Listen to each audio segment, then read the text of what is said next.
Hello, ladies and gentlemen. Sorry for the weird delay because it seems like there's like some problems with the VPN. So right now, I'm only just getting started here. So we're now back to you here live with a game of A Song of Ice and Fire between Larks and Chris from Sunday Slaughter here, Bolton Skin Scare Inc. The game mode is right now I believe it is a Stark list. It's a mirror on Stark's list. I think let's the game load up a bit here. Alright, so I shall be gray as a spectator. And I think the round one has already started. So again, sorry for the delay. But yeah, alright, we're here now, we're live, so we're good to go. Let's go. Alright. What game mode do we have here? It looks like it's flesh and blood. No, it's fire and blood, not the TCG. It's fire and blood. So we're now looking at basically a Stark against Stark match, and it seems like both players. So Chris seems to be basically going first here. We got basically both. So let's quickly talk about their list before going into the game for a bit. So we got here a Sword, an Archer with Raycon. We got Stormcrow Merc with Mira. We got another Stark Sword, and we got Brandon Hoder on Berserkers. The commander would be, we got Roos, Varys, and Walder. So it's a Roos commander, quite an interesting list. Roos has some powerful cards. Over here on Lark's side, we got a Stormcrow Merc with Recon, the favorite combo, Stark Outrider, Sword Shield with Mira, Sword with Brawn, and Cranoxman with Trackers, as well as the two dogs. And in terms of the NCU, we got Walder, we got Howland, and we got Arya. So this is quite a stock standard Larks list. I think he has perfected the game here. Stream title is wrong. So Larks seems to like perfected his style of playing this type particular Stark here. So we'll have to see. Larks is the famed anti-Stark specialist. He's very good at the mirror. So we'll have to see how he fares against maybe Chris, who's not as experienced as Stark in here. So we'll have to look. So let me just quickly here go to my channel and just give some advertisement to here. So let's just put it in here. So like that, we are streaming live. Chris Sunday Slaughter versus Larks, and put him on in NRG. So just the usual. We are streaming live. So let me just put this on in the two Discord as well as the main Discord. I'm gonna put them in community content. There you go. All right. Cool. So now that's out of the way, we can talk about the game. So Fire and Blood, as the scenario is a bit. It seems like both players are just sort of taking their turns, waiting for giving out tokens, etc. Of course, one thing to look at here, that how many is the field presence. So in terms of Chris, he got 5 plus 4, he got 9, so 31 points on the board. And in terms of Larks, he gets 5 and 3, so 38 points. So if nothing happens, then Chris would win. Simple as that. If nothing happens, Chris will win. So I think it is in Lark's prerogative to actually move forward and engage Chris in his own turf. Chris, of course, as with every Fire and Blood, we see both of the dogs being marked there. So we'll have to see.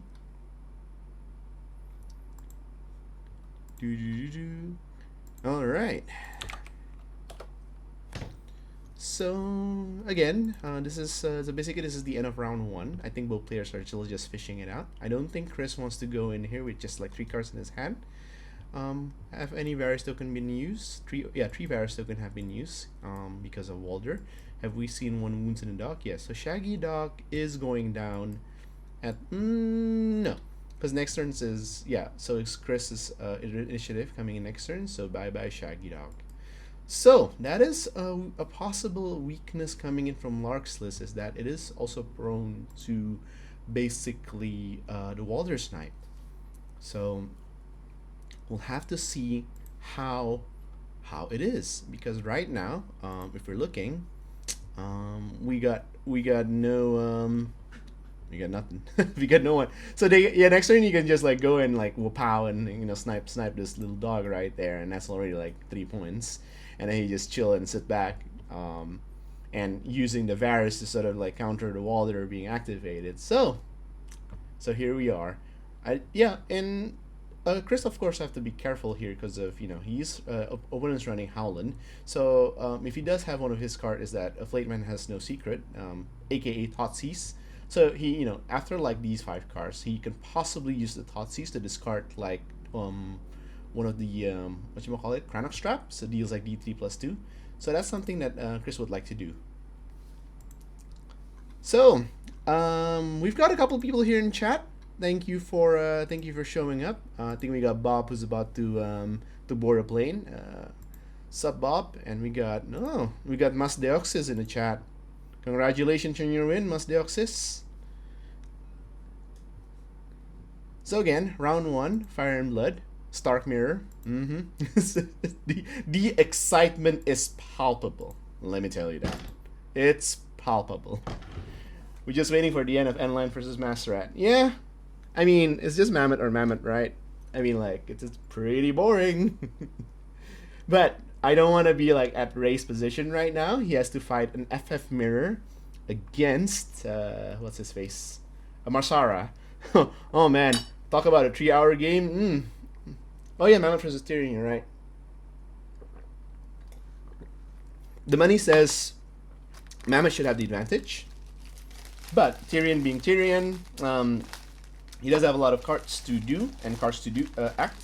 So can't count Tyrion out yet. However, that Mammoth will deal some damage against Tyrion. We'll have to see. It's going to be an interesting match for sure. Yeah, rear charge from Knights of Castle Rock. Yeah, that's nasty. I mean, on paper, the Free Folk mirror against Free Folk. Sorry, Lannisters versus Free Folk. In theory, like Lannister should have the advantage. Because again, Fire and Blood as a scenario is not really preferred for Free Folk. Why do I say that? Basically, in Fire and Blood, you are incentivized to sort of you have to move forward. You have to punch the opponent, and the game can just sort of if you're playing a passive faction like Free Folk. A non-combatant faction like Free Folk, what they do is they just sort of move and claim objectives. They don't really want to engage in a lot of combats. Having been forced to do combat, especially for Free Folk, is a bit tiring. Like, we don't get a lot of incentive for basically doing the fight. And so the game gets to this sort of weird, weird movement where, like, even in his matchup right now, I'm seeing that I don't think Chris would move at all. He would just snipe.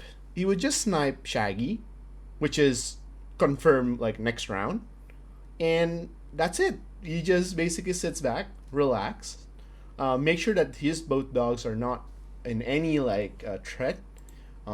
Discard the cards needed. Make sure that none of these dogs have vulnerable tokens on them from like the letters, and he's peachy, and he just basically needs to sit back. I think the onus is on Larks to basically get up and move to engage.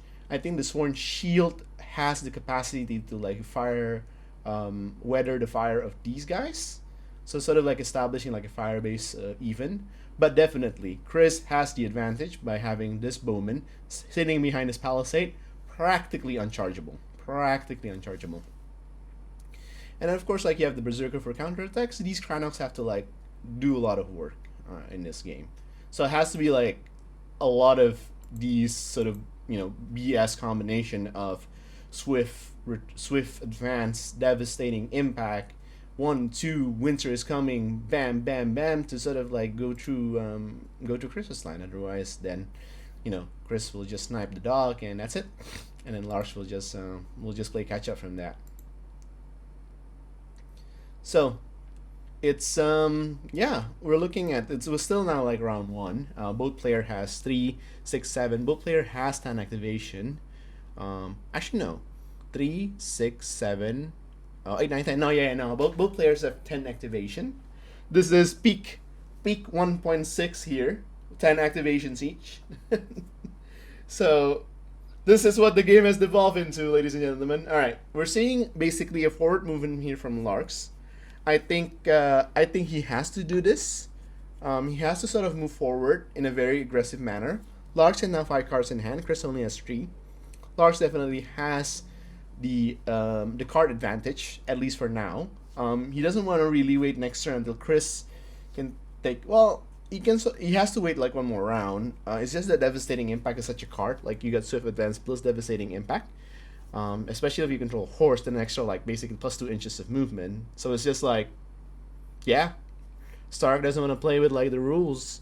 So I think a crucial tempo turn here for Larks possibly has to be located like around maybe like turn 3. Basically turn 2, Chris will snipe the Shaggy Dog. He'll play in a defensive position. But if Chris doesn't take advantage of the entire board, basically we'll have a repeat of the Claw versus Winter is Coming matchup, where Claw is basically forced to sort of huddle back in like one corner, and he basically does nothing. We see a card here being played by Larks. I think this is a Bog Devil Ambush. No, it's a Cranox Trap, so they move basically -2 speed. I think Larks just want to get rid of cards in his hand. So he potentially, no, he doesn't have Sansa. He just want to get rid of those cards in hand. So not a hand that so a hand basically he wants to. I don't think like so. Assuming that these cards are pretty bad, like things like Nord Remembers, etc. Maybe Nord Remembers, but the onus is on Larks to basically like just go through and cycle as fast as card as possible. Sub Zero Torque, yes, both sides did mark the wolves, to the surprise of almost no one. Fire and Blood, Stark Mirror, you just mark the dogs, man. It's yeah. I mean, it's no rocket science. You just mark the dogs, and both player has access to Varys. But yeah. Oh no, sorry. I mean, Chris has access to Varys. Larks, I guess, having a bit of a disrespect for the 3+ protection from the NCU. I think Larks' playstyle is really like not reliant on like random 3+. I think it highlights his personality of being someone who's very risk averse. He doesn't want to really charge in until he really has to commit charging in. He's very patient, that's a lot of things that he does that's really well. Chris, I haven't really seen a lot of his games other than he's quite adaptive as a player. He has played, I believe, the most factions out of most people, especially in a tournament setting. He did mention that he does want to play like one of each faction, basically in every tournaments. But I believe for this one, he just wants to use Stark because Stark is OP. You heard it here, folks. You heard it here first, folks. Stark is OP. Don't quote me on that. But from the looks of it, yeah, it is currently still 0-0. 0 VP, 0 UD. Of course, that this is the World Cup, so it's a best of 1 game, single elimination. So whoever wins this will go to the next round, top 8. This is now top 16. And NA versus EU basically. The prediction from Carlo, the master of statistics, has predicted that basically the EU side will dominate over the NA side. Well, we'll have to see about that. There are, of course, a lot of reasonings for that line of play. Partly even to like, I guess just looking at the ratings of some of the players. Obviously, the EU players have a bit more higher rating compared to like the NA players. However, we do have a lot of secret Indonesian players suddenly barging in the competition going like, what's up, people? And well, unfortunately, Claw didn't make it to the next round, but Masdeo, he came in, he went to the next round, And we're gonna have also like a game of R Deep Matt Ray versus Marsara coming up. Who went first? I believe if you're looking at the where the hourglass is located, it's on. Wait a minute. Oh, this is the round. Oh, I don't see where the I wish I can answer you that question. I believe if Chris is going, okay, we'll figure it out. That's a very good question. I almost like 100% believe that that basically Larks went first, because the round tracker is there. But again, apparently I'm mistaken. I can't tell. Why is this fine pivot thing in here? Yeah, sorry about that. I'll let you know. I'll let you know when the players go to second round, and then we'll 100% get confirmation.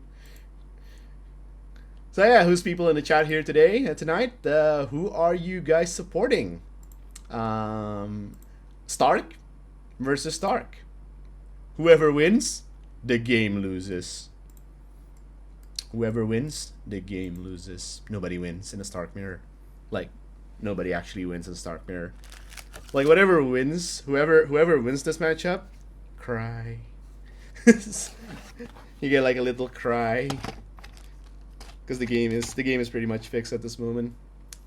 Wow, not looking good for Larks. Well, I mean, yeah, one wound already on the Shaggy Dog. He seems to be in a bad shape, especially if Chris is going first next round. We can almost guarantee that Wolf is being sniped. And even if Chris doesn't go to next round, like there are the next round. Yeah, Larks doesn't seem to fancy here playing Varus. As I understand, again, I think I mentioned this already a bit earlier, but as a player, he's not really liking the whole I have to rely on a 3+ to make something happen. So he plays a bit more of a surefire NCU like Sansa. Arya. And he's using also Cranaxman, which is surprisingly deadly. No, Varys is authorized at level competition. Yeah, but again, I think it's just Larks' playstyle as a person. He doesn't really like rolling those 3+. I believe a lot of the Germans player have these sentiments as well. As we can see, Chris most likely have succeeded his first Varys roll of the game, seeing as there's no wound in any of the dogs. So I think it's already looking great for Chris if he just basically maintains this up. But again, just a word of caution, I guess, to Chris is that he's basically allowing Larks to gain control of the board. He's there.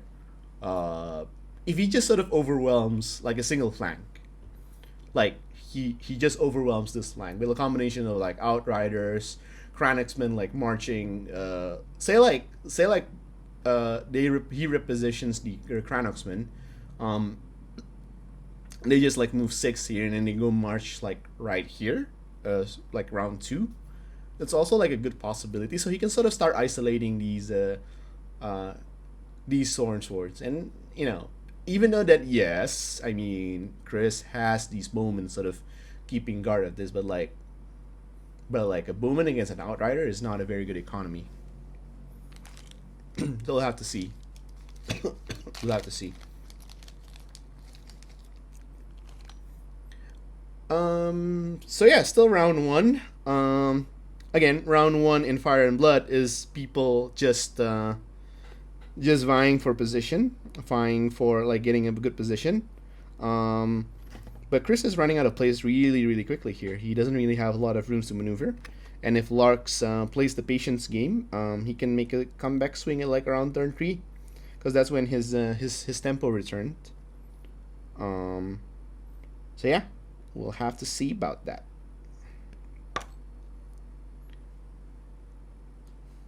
If Chris can get those Varys token rolling well, it'll go very far. Yeah, certainly Zero Torque. I mean, it is a 66% chance that you roll the Varys token, which is again a very highly likely possibility that you succeed quite a fair amount of those Varys rolls. So yeah, we're seeing now that Larks is trying to sort of shift over his flank to the other side. I think he should. This one particular flank, I think Chris got like sort of hit it in a lockdown even situation. But next turn would be quite crucial because next turn would be if it is indeed Chris is the one going first, then the Walder will just go and snipe Shaggy Dog. If not, Larks have to emergency take money back to heal the dog, and then Chris can get like basically either letters or crown zap to sort of, you know, most likely crown. I think Chris will just get crown, and then he'll get some benefit out of that. So again, so both players, this still this is why you all love Fire and Blood, right, guys? Just turn one, people just moving and marching, don't want to really do anything. I have Walder, you have dogs. I can snipe your dogs with my Walder. Very exciting stuff. Very, very exciting stuff. Yep, as expected, he is repositioning his Cranoxman to basically that side. I think he wants to sort of, yeah, there you go. So again, I think I just called out the play there. He basically moved that into position where he can go ahead and march 12 coming next turn. And then with the movement from Arya start of round 3, he'll get like an extreme tempo turn where he just go march. He go use the Arya mini feat. He fires, and then he grabs sword to fire again. So that's triple tap from the Cranoxman. They haven't activated. They double tap without even activating. So that's something that Chris needs to be fully aware of. Otherwise, that one flank would get overwhelmed rather fast. The Cranoxman also has the access to Warden, so if he attacks something that hasn't activated, he gets a free reroll. And we all know how bad 4+ to hits are. As we see in the terrain, nothing too exciting in the terrain front. There's just Palisade. There's just, wow, the terrain is pretty mirrored, except like one has Corpse Well, one has a tree. Nothing unusual about the terrain. Just both player having like sort of like an archer nest in their sort of quadrant. But yeah, Fire and Blood, very, very exciting. One thing to note as well is that both players doesn't have field commander, so it's not like, you know, we're fighting an insignificant spam. So you'll get points for killing those guys, but no extra points of killing from killing those guys. So it's just a lot of sort of back and forth. Anyone who can kill the dog first will be in the defensive position, and anyone who doesn't get to kill the dog first will be forced into the offensive position. So this is sort of like the dance happening in like the Fire and Blood. If you can get like already like the VP train up and running by like just sniping off dogs, then you're in for some realsies. In it for some realsies. Oh, we got a couple more people in the chat here. We got Blood Raven. Woo! Sup, Blood Raven? Haven't seen you in a while. What's up? Who are you cheering for? Are you cheering for your fellow EU, or are you cheering for DNA people? Lark seems to be very fun Fire and Blood game. Woo! I mean, honestly speaking, like I do enjoy Claw's game versus Winter is Coming, because even though that it was sort of just like they sit in the back doing nothing, but it was exciting at the end. It was pretty bloody, and there was some very fancy maneuvers coming in from Winter is Coming, much to the dismay of Claw. So that really, even though like Free Folk is sort of disadvantaged in this matchup, but don't let it get to you, because you do still have access to your movement tricks, and your trappers will still do like a lot of ping damage. So yeah.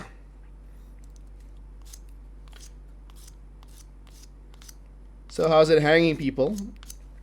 I think like most of you guys are in Saturday. I believe people in the in America, it's like about maybe like past 11. I'm not sure what time is it in people in the UK. And we got Masdeo, who's still apparently up at like, Jesus God, this is like what, 2:30? My God. 2:30. I'm already like sort of feeling like the burn by like staying up like up until now. 3:30. Jesus Christ. Do you ever sleep, Masdeo? Like, do you ever sleep, or are you waiting for like the Genderuwo and like the to like pop up and like show up and all the pochong? Because man, those are some like late ass time. Around those times, yeah. Well, I guess we get some night owls over here. I believe Carlo also sleeps in that time because I think when I usually talk to him, it's like when I wake up in the morning at like 7 a.m. and it's like 1 or 2 a.m. at UK times. So, in the excitement of watching, all right, we're now round 2 and we see the snipe happening. Very exciting. So I was right apparently. So it is Chris's turn. So Larks went first, and then Chris had the Walder snipe. So it's a dead dog. It's dead dog. So Chris will get 3 points, and so yeah, I believe that's a dead dog. I don't think Larks has any way to prevent that. Yeah. So yeah, I think we see the first casualty of the game, and perhaps the only casualty of the game. Maybe. If the round continues to like round 6, maybe we see like another dog die, but yeah. So I'm not sure what the players are talking about here, but I think for sure that's just a dead dog. Oh yeah, I was about to say, in the excitement of me streaming this game tonight, I got a couple of things to do with my hands because I hate hands going idling. So I'm just gonna like assemble a few models here on the table. So I got here a bunch of Infinity models here ready to be assembled.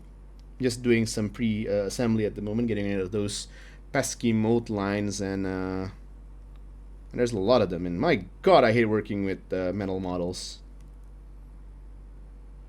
Like, give me plastic any time of the week, man. Working with metal models is just soul crushing. Getting rid of those. Yeah, I'm not sure what the players are talking here. Like, it's just a pretty clear Walder into the dogs. We'll have to see what it's all about. I can probably check in to see what they're talking about, but probably nothing too exciting, so I'll just have to see.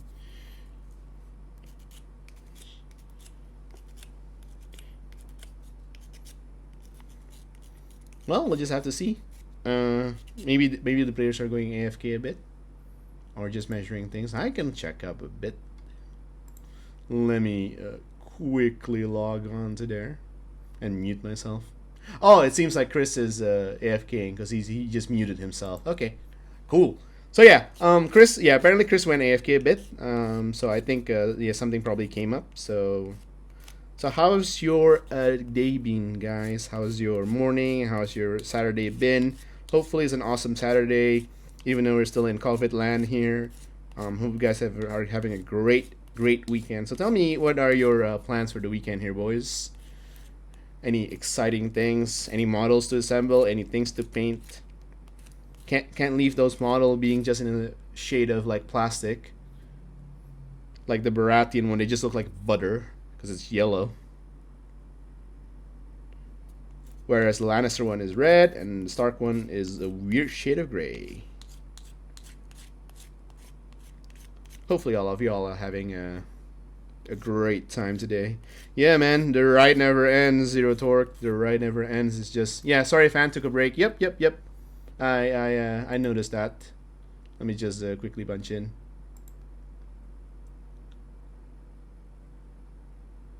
Yep. So yeah, he just said that he's taking a quick break. I think that's fine.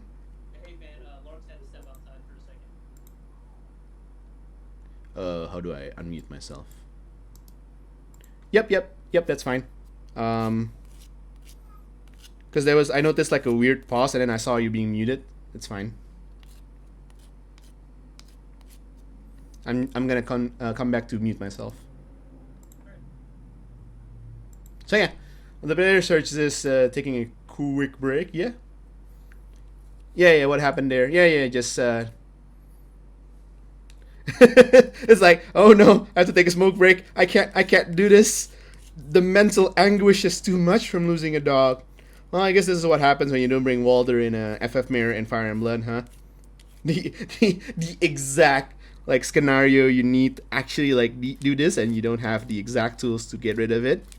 So yeah, the only possible way of Larks to snipe the dog is basically having his own Walder, which will be 100% countered by the Varus. So the Varus will be exclusively to just block the Walder from having an effect, which is crucial. And he does have like 2 chances to do it. I believe there will be like a tempo swing now that he has to do it. If he fails to succeed that, he can do it again next round. But by that time, it might be already too late. But again, what Chris has to be really, really careful is that he is in a possibility of being enveloped by the other star players here. A collapse on one flank means that it's going to be disastrous. Yeah, so we'll have to see. Yeah, take care. Take care, Bob. Have a good vacation. See you around.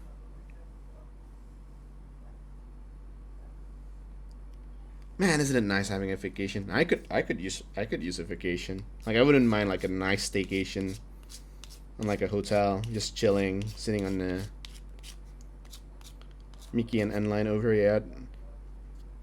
I don't think so. They think they just started like a couple of hours ago as well. I think like around like 10-20 minutes before Wait, what? The mammoth, like the crossbow died? What happened? What happened? Like, if you guys are watching like the other game, let me know what happened. Because I saw like the other commentary was that it's 1 Chaos IR. Jesus.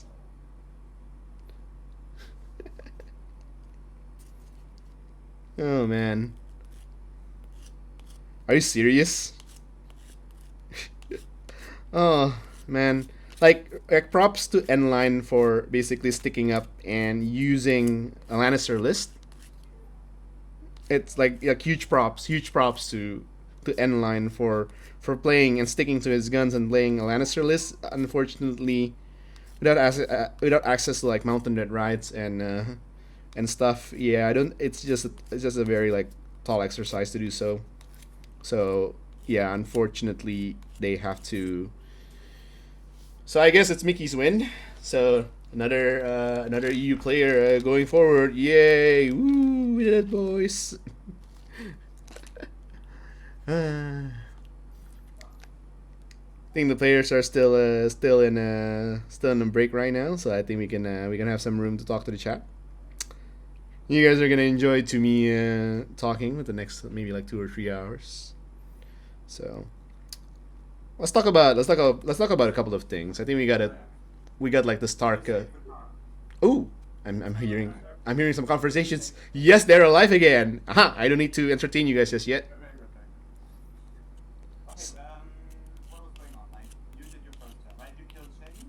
Yeah, so Shaggy is a DED, dead with no way to basically counter that. Boom, 3 points. The easiest 3 points of my life. Ooh, I think I have to sort of mute a bit on their conversation. Because it's just right now like a bit of a background noise. So, there you go. Perfect. So, yeah. 1 dog is DED, dead. And that's it. Nah, I'm joking. Of course not. Larks now has 1 activation loss. He's now at 9 activation. But Larks can still like counter snipe the one of Chris's dog as well. So that's something to look forward to. And yeah, so we're seeing Howland being activated, just to sort of bait out the Varus. I don't think he'll use Varus for this. Like there is a possibility if it takes letter that he'll Varus. I mean, it is like variable now. So yeah. So no Varus being played. I think Chris has to really just conserve the Varus token so that he gets to play it whenever Walder. So now we see a Crown Zeb coming in from Howland. We'll see who Howlands will attach himself to. It's probably not relevant at this point. It's just attaching for the sake of attaching, but we'll see who it will be targeted to. So he's gonna make a panic test to those bowmen. A good choice. Good choice. So their morale looking to be, I believe, 7 and becomes an 8. Should be easy, am I right? Apparently not. Ouch. Ooh, that's actually pretty painful. Like so painful that Chris has to take. Oh, you know what's even like worse? They're not actually prone to things like the Cranok traps and stuff. Yeah, that's a pretty good roll there for Larks. Again, you can't really count Larks out. He is the master of the Stark Mirror. I believe this list that he made is specifically designed to fight against another Stark player. So we'll have to see how that. So yeah, Chris has no choice but to heal the archers, but the archers are now in basically the zone of what you call it, the Bog Devil ambush, because they have taken a wound, and they can even be like to use the card that I believe the one that panic test. Yeah. Oh, alright, and Walder's being activated. We see the Varus roll. Oh no! Disaster! So we see the first wound being dealt to Shaggy Dog, I assume? Because Shaggy Dog is the scariest dog. Oh no! This could be bad. Because now Shaggy Dog is not only Shaggy Dog has taken a wound, he's also very open to like the when a damage unit activates. Well. This suddenly just turned into a game. Am I right, ladies and gentlemen? Or just gentlemen, really. There's no ladies in this stream. Alright, you get some users in. Oh, we've got some extra viewers here today. Cool. If you guys haven't followed me on Twitch, please do so. It will be awesome. Would be awesome if you guys can follow me here. If not, if you haven't also like checked my YouTube channel, just go to YouTube and go to wargames.id. We got some sick battle report here, especially in like 1.7. We're doing full coverage on like the 1.7. Unlike those other channels out there who's just talking about like combat theories and stuff, we're actually doing like battle reports on like just the reveal 1.7 stuff. So we actually like tell you what it is. Har. So, what to do here? What to do here? So again, Larks' plan is still pretty clear. He has to sort of move forward, and when it comes down to turn 3, which will have his tempo turn, so Walder will go first. He will either take a letter or money bag or even crown to sort of ensures the. Well, I would like to say ensure, but again, 66% chance of countering that for sure. So it's not like it's a guaranteed like thing. But Chris has failed once. Matt says you'll fail at least 1 or 2 Variuses per game. I believe. Okay, I didn't quite catch what Chris was using for the dice.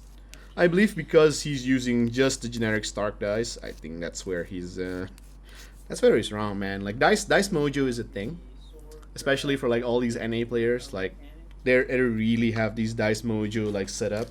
So if you guys don't, if like the players doesn't have their dice mojo set up, man, I'm looking for some bad times. I think Chris should really just use either like his own dice, or like anyone's dice, or like wargames.id dice. I believe Sunday Slaughter also has their own dice in like the pool. Sorry, I was just listening to what Chris has said. He said, I will activate, and then there's like a dot, dot, dot.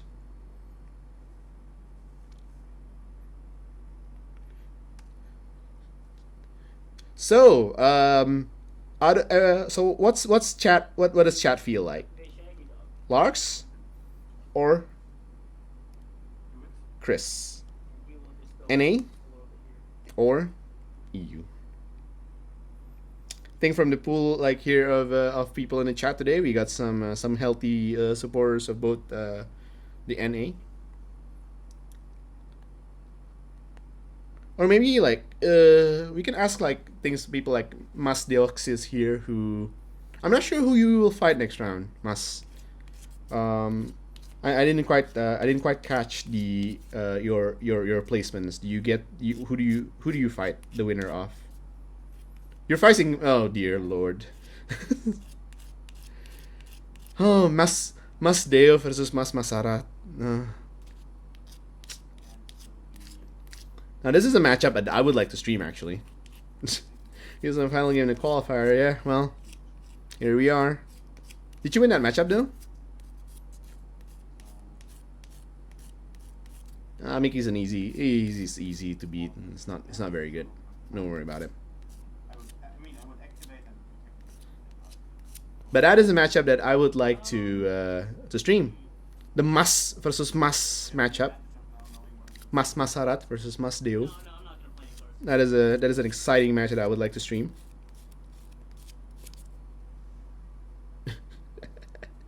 Yeah, he went and subscribed to like Carlos Patreon and like get some like hot tips, like some insider information. We should do our own thing here and like the Australian and like the Indonesian guys. We should like totally do our own thing. Like I understand there's like a fair bit of player in like Australia. I think like we got people like Locky, we got people like Spleen, who's also like a regular player and playing TTS as well. So if you get those players, for like some people from Singapore, some people from like Taiwan, will be an exciting like Asia games for like Sif.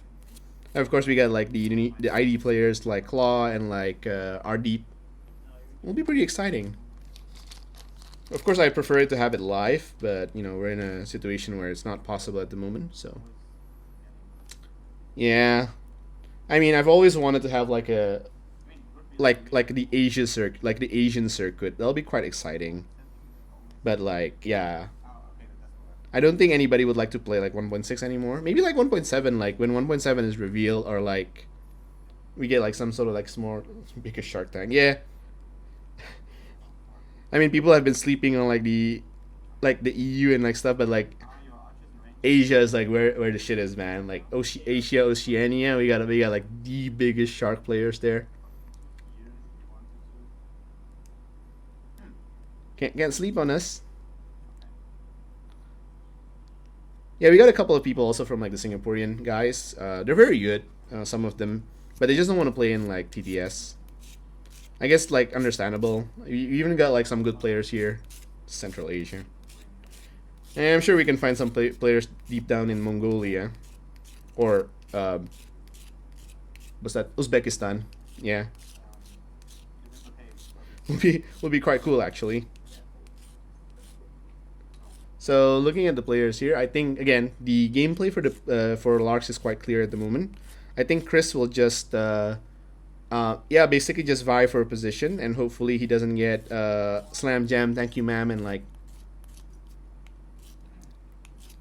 Yeah, I'm not sure if there's a community in like. I know there's a community in like mainland China, but I'm not sure if there's a community in like Korea or Japan.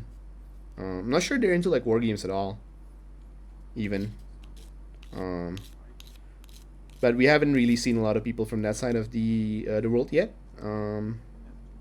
There might, like we've got some. I think some people in like Facebook has been posting up some tournaments in like I believe in Taiwan, and they've been quite pretty active. And I do have a couple of people coming in from mainland China as well.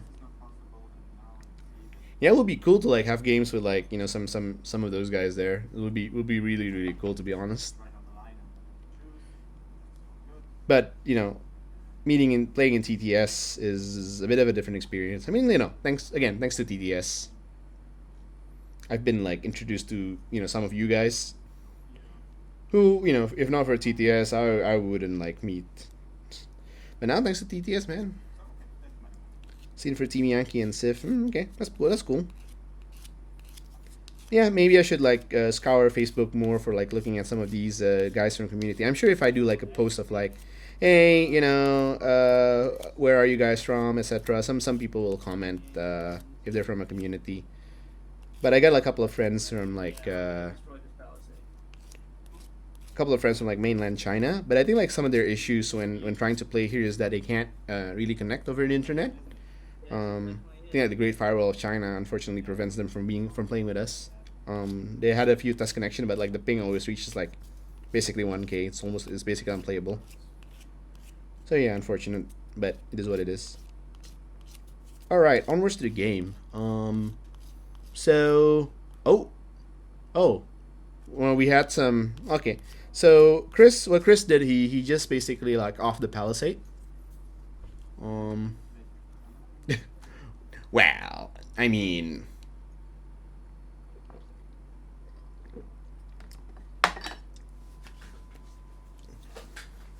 I remember in Australia, like the quote unquote Australian tax for like war games is also like pretty hefty for like some players.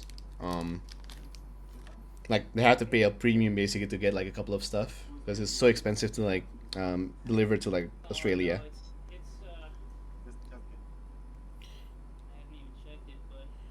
So I think what Chris did is just sort of like off the palisade. I think he wants to get basically to sort of, if his archer gets somehow like charged, etc., he can like sort of bail them out with the unit of swords over there.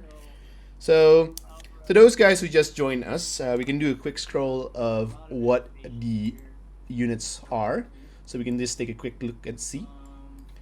So over on Chris's side on the left, we got a Stark Sworn Sword. Jeez, what a handful of name. We got Summer and Shaggy Dog, both are marked. Summer has been dealt one wound. Over on this side, we got a Stark Bowman with Recon. We got Stormcrow Merc with Mira, with basically the Trapper ability. Basically Victim. They have Victim stats, basically. Another Triple S over here. And Hazammer Berserkers with Brandon Hodor over on the far left. Over on Larks' side, we got Summer, who's also marked. We got a Triple S with Brandon Hodor. We got Sworn Shield. This is actually like a Lark favorite here. He really likes putting Mira on this unit of Sworn Shield. And we got Cranok Trackers. Watch for this unit though. This unit kills. Like this unit kills. And then we got Outrider, who has been weakened and panicked. Well, look at the amount of tokens. My goodness. And we see Rickon, Prince of Winterfell. Again, victim stats. Discard pile. We got Winter is Coming, Direwolf's Fervor, and Nort Remembers. Over on Chris's side, we got A Fear Keeps a Man Alive. Okay, I randomly got excited for this card, and I just realized, wait, that card does nothing. That's like the worst card for Roos. I just realized that. I mean, like the card that we should pay attention to from Chris's side is to whether whatchamacallit, the Afflayed Man Has No Secret has been used or not, because that's the Thoughtseize card. Lars has 3 cards in hand. I think he has a good chance of having those cards that I just mentioned. But we'll have to see when Chris will use it. The timing is not as restrictive as you thought. It's just basically at the start of the turn. You get to expand a token from a panic token, and then you get to see their hand, and then they discard a card. Really good for getting rid of those cards that basically you've been keeping behind. Yeah, but giants are not being used though. Okay, no crown traps. Ooh, excellent. I mean, if Chris has the card, I think he should really use it like right now, or even like if he is a bit of a greedy, he can do it like next turn. But yeah, no Cranok traps for this. No Cranok traps for this turn. Man, I'm getting slightly dyslexic. So we'll have to see. Boat dogs already activated. Yeah, that's good. I'm just right now I'm just doing a bit of filing of the models. Yeah, I mean, if he has it, like, there's no reason not to use it. So I don't think Chris has it yet. So both players seems to not be getting the cards that they needed in this matchup. Chris with the sort of Dotsies card, and Larks being like the Crown of Traps, and the Bog Devil Ambush. So both players not having the cards that they need. Again, the start deck is pretty busted. Even though they don't have the cards to like sort of snipe the dog, but just a combination of like, you know, Swift Advance, Devastating, etc., etc., etc. You can literally throw the kitchen sink to your opponent, and you just have to deal with it. Especially if you have winters coming. Ooh, hoo-wee. Right, I'm gonna activate Brandon Hodo. So Chris is activating now his Brandon Hoder. Oh, what is this? Another trap? Yep. Still not in 12. So -2 speed, and I think there's a secondary effect, but I can't remember. Chronic traps. If it's middle non-range or Chronox unit, they're also weakened. I don't think they were. So just -2 speed. I think again, Larks just wants to hinder the because there are no movement. Like, I think what he does is basically just to make sure that those berserkers never could reach like the battle line, because their speed has been like reduced from like 6, and they can't. So he wants to maneuver. So yeah, just punishing the positioning game a bit here by sort of isolating. Yeah, Larks' playstyle is quite obvious. The way that the game is sort of evolving into, he just sort of wants to focus on one flank, overrun him on one flank, and then he just basically slowly back up. We already see the Outrider basically moving forward. They have yet to be activated, so if there is the lovely card called Devastating Impact, then mwah, chef kiss hand, baby. 2 seconds. Okay, so now we're seeing the Outriders being activated. Does thou have it? Oh, it looks like he wants to play a card. Does thou have it? Starts with a D, ends in Devastating Impact. Nope. No, you're fine. All right. So basically, he just activated the Outrider. He passed the window to Chris to see if he wants to play a card. But in particularly, like if there's any cards. And I believe Lark just chose to do nothing. He just sits there and chill in the middle. He's taking the old Trey Reno just to sort of check where he is now if he decides to move there. Definitely something that you could pull off like really easily in TTS. You can just take like a spare tray and sort of just, you know, fit and see like where the trays are going to be without like you having to physically move your model. I know better than anyone. So he's just basically seeing there if he's there. What can he do next turn? The sword has not activated. There is a bit of a play here when if Chris wants to sort of push the button, he can just sort of ram into those Outriders and hoping for like a lot of damage. So that is something that Chris can do. I don't think he wants to do that though. I mean, like, why would he like risk a unit of sword giving like 1 VP where his dog has a potential of being sniped next round? Why would you do that? But you know, it is a game of patience. And right now, Chris just had to sort of outpatient the opponent and just chill.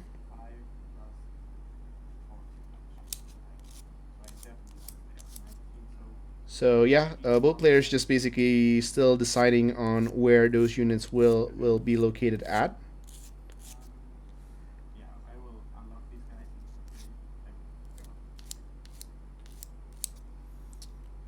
Yep, so he's moving the Outriders. He's just basically going to start relocating towards those corpse piles.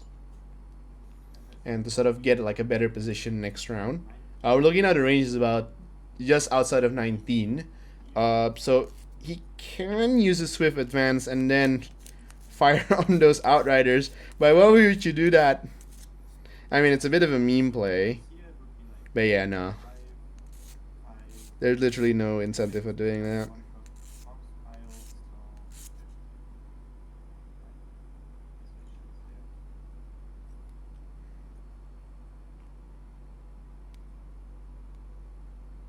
Also, one thing that's interesting in Larks' list is that he forgoes to use also like Tulikaf. Again, I believe one of the reasons why he doesn't want to use Tulikaf is like the spike is a bit too spiky, I guess.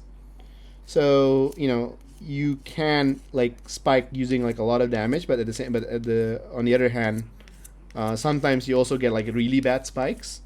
Just Outrider is just super solid for what it brings on the table, just points wise, and ability for like swift retreat and bushwhack is also like pretty good. So I mean, Talikav of course obviously has like the better armor, and like the emboldened bubble is pretty good, but at the same time, it is also cheaper at 7 points. Oh sorry, at 9 points compared to Outrider, which is at 7 points.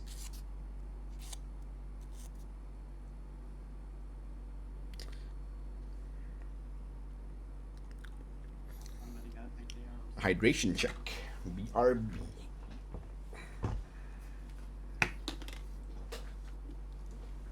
So the important things to look at next round is whether the Varus is successful or not, because otherwise it's gonna be 3 VP versus 3 VP,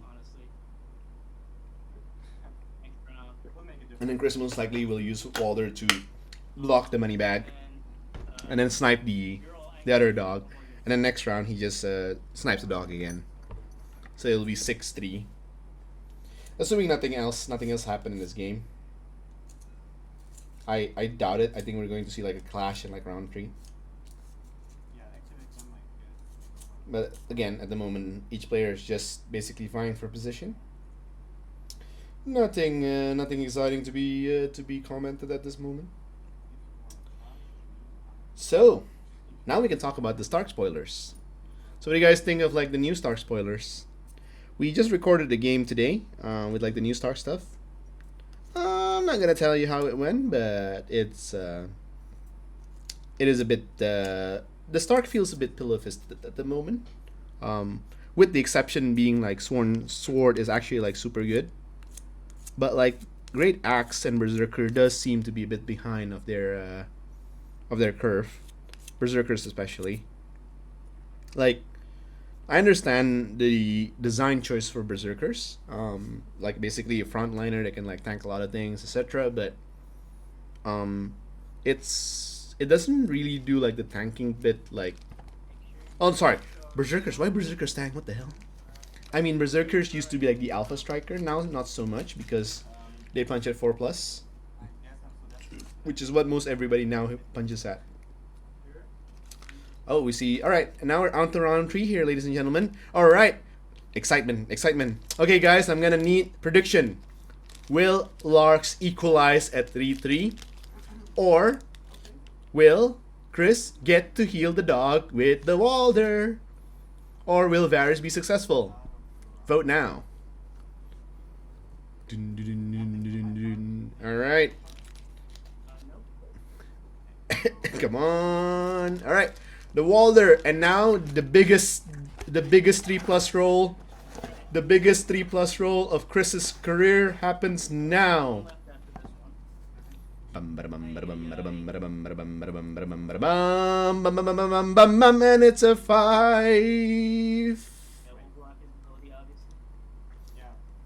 Oh boy. Oh boy. That just happened. That's a hoo boy moment there. There is no justice in the world. That the dice rolled a 5 and Walder now gets to sit on nothing. He does get to draw a card though and put some condition token on the dog. So I guess we got to see. We know exactly what. Yeah. Do you back the one wound, or do you back the other one? Yeah, I think you still have to back Summer though. Like it's the clearer way of dying is just being sat on by Walder. Whereas for yeah, but yeah, I mean bagging the dog is like 100% like the only thing that is correct. Especially using Walder. Man, like the lack of Varus in like Lark's list is really biting him really hard in this game. Man. So now, yeah, Walder just sits on that dog, deals that dog one wound, and then he heals he heals Summer. And there you have it. Well, Larks did draw like an extra like couple of cards, so he might actually have that card by now. So he can like Bog Devil ambush the Shaggy Dog. So that is also again a possibility that could happen. Oh, we see Panico Testo. Nope. No. He has he drew the card, so he's had 5 cards in hand. I believe he took he took the letter and then give the vulnerable to the dog.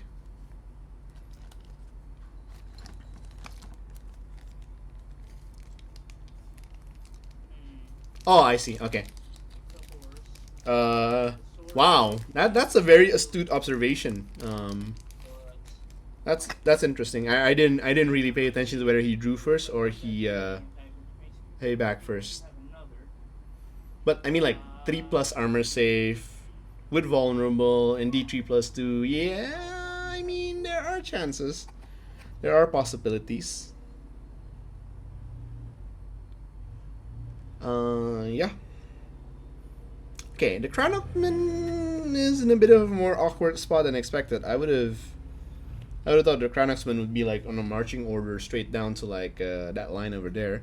But obviously, Larks is a much better player than I do, so I'm guessing that play was not as good as that. Who is Howland? Yeah, so now Howland will need to attach himself to one of Chris's unit, and I think the Bowman will still be the one getting the Howland treatment. Of course, this is Howland, the non-new NCU version, which is 5 points. This is the free Howland that comes in because he's an NCU commander. Oh man, imagine if like Larks is like 500 IQing and then Chris is like uses a Thoughtseize card in like the literal last moment. Man, some big brains there. Let me store location real fast.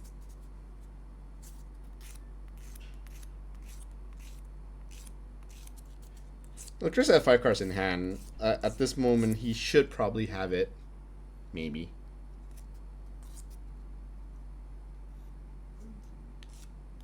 But he hasn't been discarding aggressively since last round, so I think he might be just stuck on like the card cycle.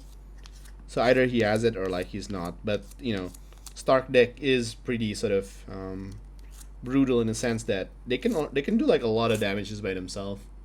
So Chris is now taking the horsey horse and decides to, is he going to move back or like to spread more panic tokens? I think he's just going to move back.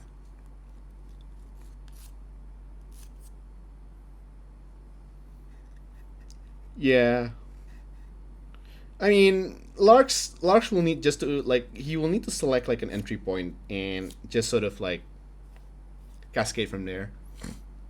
I think right now like Chris is keeping like a very good distance away from Larks. Larks cannot really go in. He needs to pick an angle of attack, but right now all the avenues of attack is being closed by Chris. By like for example, he tried to sort of move his Outrider, or like his Merc up front, but then Chris took Sword and he just went, you know what? I'm not taking that trade. Stark doesn't have like a lot of like trap cards compared to say like Night Watch, who has like that Watcher in the Wall and Friends. They don't have access to that kind of thing. the thing that you have to be careful when playing against Stark is, of course, the note remembers when and when it will happen. I don't see any stake though, so the well, I was about to say you can kill your own dog, but it's kind of meme because if you sort of kill your dog, you are losing like 3 more extra points. I don't think that is a play that both players would like, avenue of play that both players like to explore. I mean, at every other time, it's possibly like a good play to do. Ooh, we see a card being played.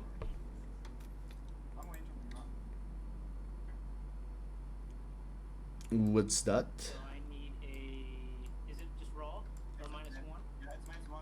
Yeah, -1. Sorry for the zoom out. Alright, here we go. Looking for 8. Oh, tunes. Pop, pop. Just dealing. Does he want to deal extra damage with the Panico token? I think he wants to. Come on, Larks, do it. Do it. Yes. Blood. No. I am disappointed.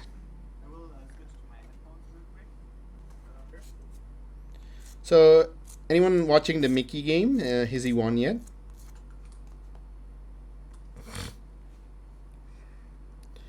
Thing like from the looks of it, he is either very close to winning or he already won.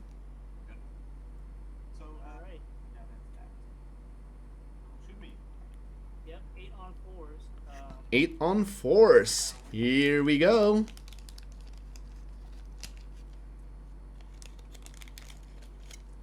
Oh no! What the hell? That Larks left the Stormcrow mercenary out in the open for him to die?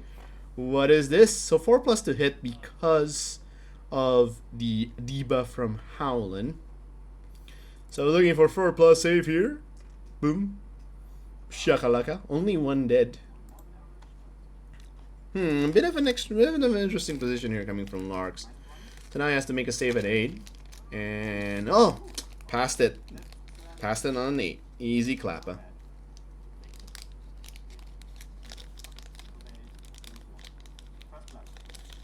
Yep, passes on an 8. Not an issue.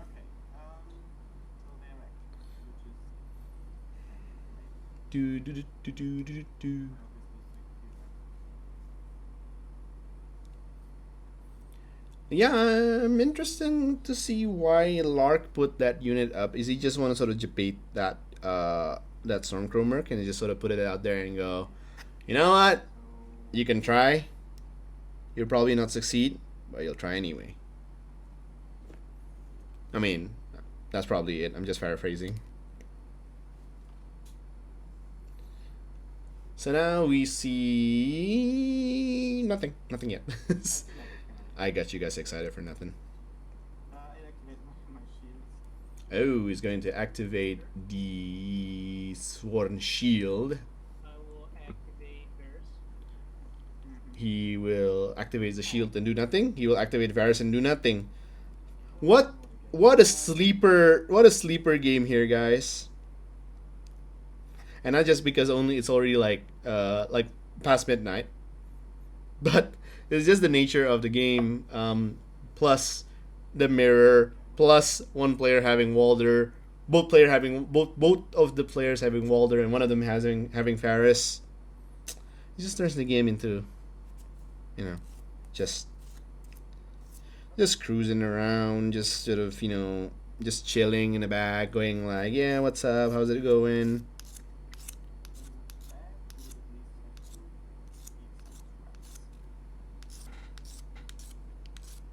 So still nothing happening, so far as I'm concerned.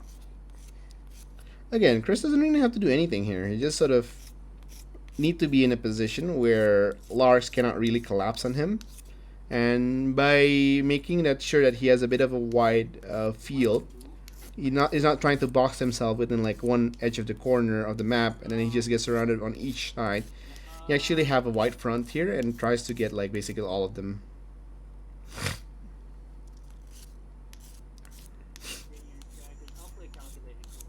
Oh yes, no, damn it. I mean, I got excited for a moment, but that's not fear. Wait, calculate cruelty is thought C's? Yes. Ba-da-ba-ba-bum. Oh yes, it is thought C's. No, it's not. Oh wait. No, you don't get D3 because you're not within short range. Yeah, you're not within short range. It just loses all You abilities. just lose abilities. Span a panic token, lose all abilities. Yeah, Larks will probably have to collapse like real soonish here. But he's sitting pretty. He's sitting there. Will we see the Kranoxman? Oh yes! Here we go! Kranoxman shooting festa will be happening. Will be happening really soon. I think like about slightly more than 12. Oh yes, he can march, he can shift, he can shoot. I believe with the Arya he can move 6. So yeah, that is a perfect range. 13.8. 14 minus 6 is 8. He shifts 2 and then shoot. Yeah, perfect range for the Arya Blitz here. Perfect range for the Arya Blitz here.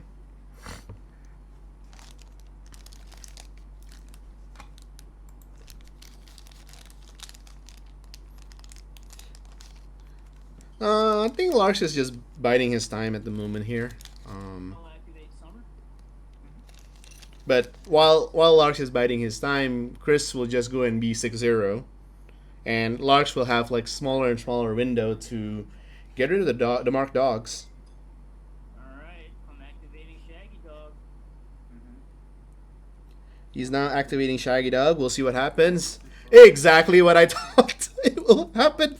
Did you guys guess it? That he's just gonna do nothing? I was really scared I didn't. when I activated these that you could have let me have no secrets and then Oh yeah, I wanted it, but Ah, well, what's happening? Ah, oh, here we go. oh wow. Yep. that could be good. But let's see. We see the card. 3 saves. 2 saves. Is this? It's 4 saves. Ooh. Oh no, it's a lot of. It's dead. Whoop-pow. Well, apparently Lars does have it, and Chris does not have the Thoughtseize. Okay, Lars can breed a bit easier. Took down one of the dogs. Yeah, back to me. Huh? Do you play a card? By the way?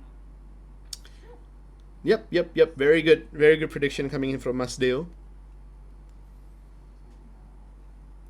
we have this, And I think like Chris has been trying to sort of dig and get the Thoughtseize card, but he couldn't get it.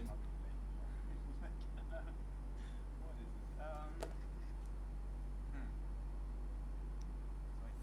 So that's a tough loss, but the game is definitely far from over. But you do out-activate me anyway, so I cannot leave. So Chris will be taking the whatever and then sniping the. The other wolf has a potential also being sniped though. I say potential.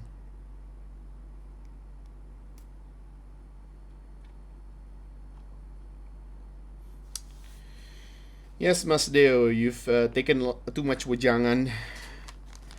Now you can predict the future. First selection, right? Just lay low and no sa kamanyan, buddy. And then activate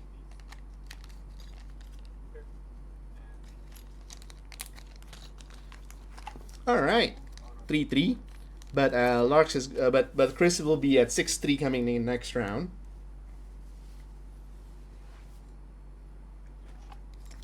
Imagine if Summer is sniped, and then Shaggy Dog dies, man, and then suddenly Larks will go, you know what? Fuck this shit, I'm out.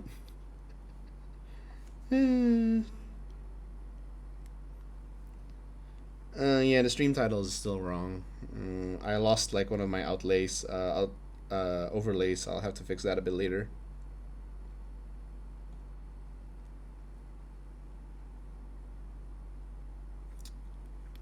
Successfully predicted.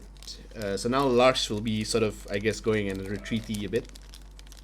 seeing that he has achieved one of the things that he wants to achieve. But the Crown X-Men does look in a precarious position. Oh no, my neighbor's dog is going crazy again. Plus stop. Plus stop. They always get crazy like around this time. I don't know why. My theory is that there's like a ghost that roams around like around like past midnight. Of course, it's Southeast Asia. Like there's a bunch of ghosts roaming around. It's just part of the culture. It's sort of intertwined in our culture.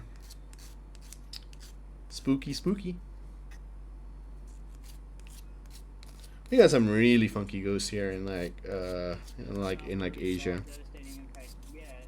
You don't have a horse.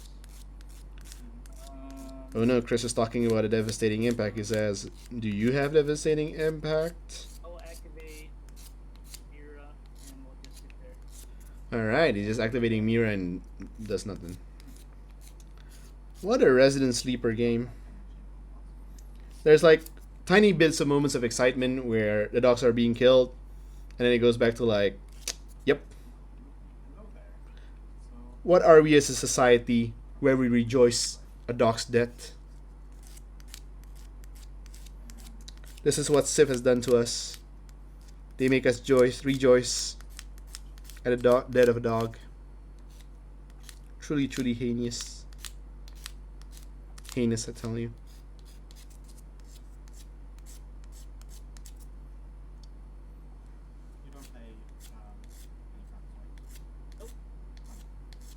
All right. So keep an eye out on that Crown X-Men coming next round. He's most likely going to like pops Arya's mini feet. He's going to like smack into the archers, and then he'll take a sword to shoot again with the archer using Walder.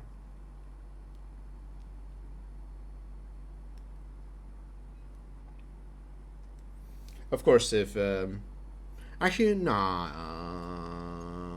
next round is next round is Chris's initiative, and now they're within like sword range.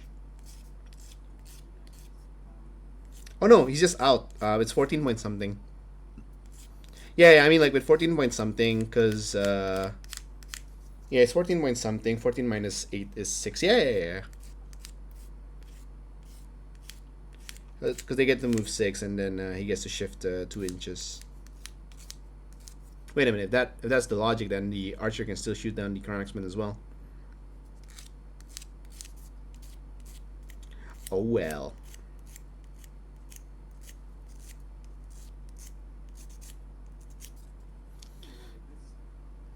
Yeah. So Larks.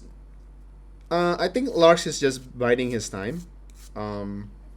I think now he wants to go in at like turn 5, I believe, because turn 4 is Chris's initiative. I don't think he wants to go during like Chris's initiative, so he's going to probably like bide his time and wait for turn 5 before he can like pop a few things. And by like around 5, Varys token will be finished. So there are like opportunities for like the end of 4 into like the 5 to like snipe off one of the dogs.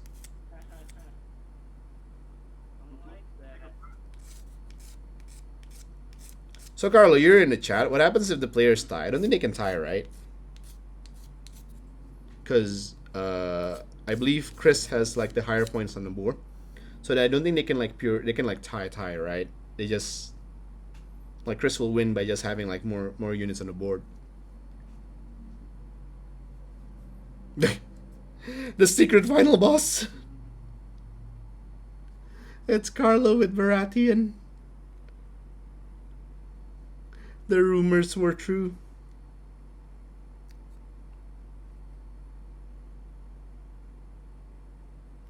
Store location of this unit here. Yeah, again, I think like I guess that's why like a lot of people like dislike Fire and Blood, because it leads to like game states where it's this, where it's just a lot of moving forward, a lot of vying for time, etc.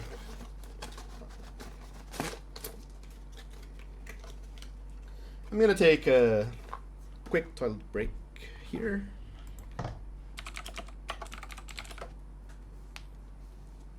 Be back shortly. Yeah. So okay, I'm gonna activate this unit. Mhm. I will play Swift Advance Sure. and Devastating Impact. Yeah, sure. I will definitely spend the traps Sure.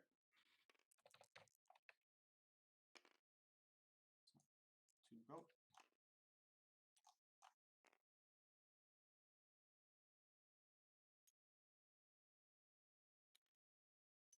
So that's 2 wounds. Mhm. Oh yeah, on me. Yeah, for sure. And I will use Stark Fury. Mhm.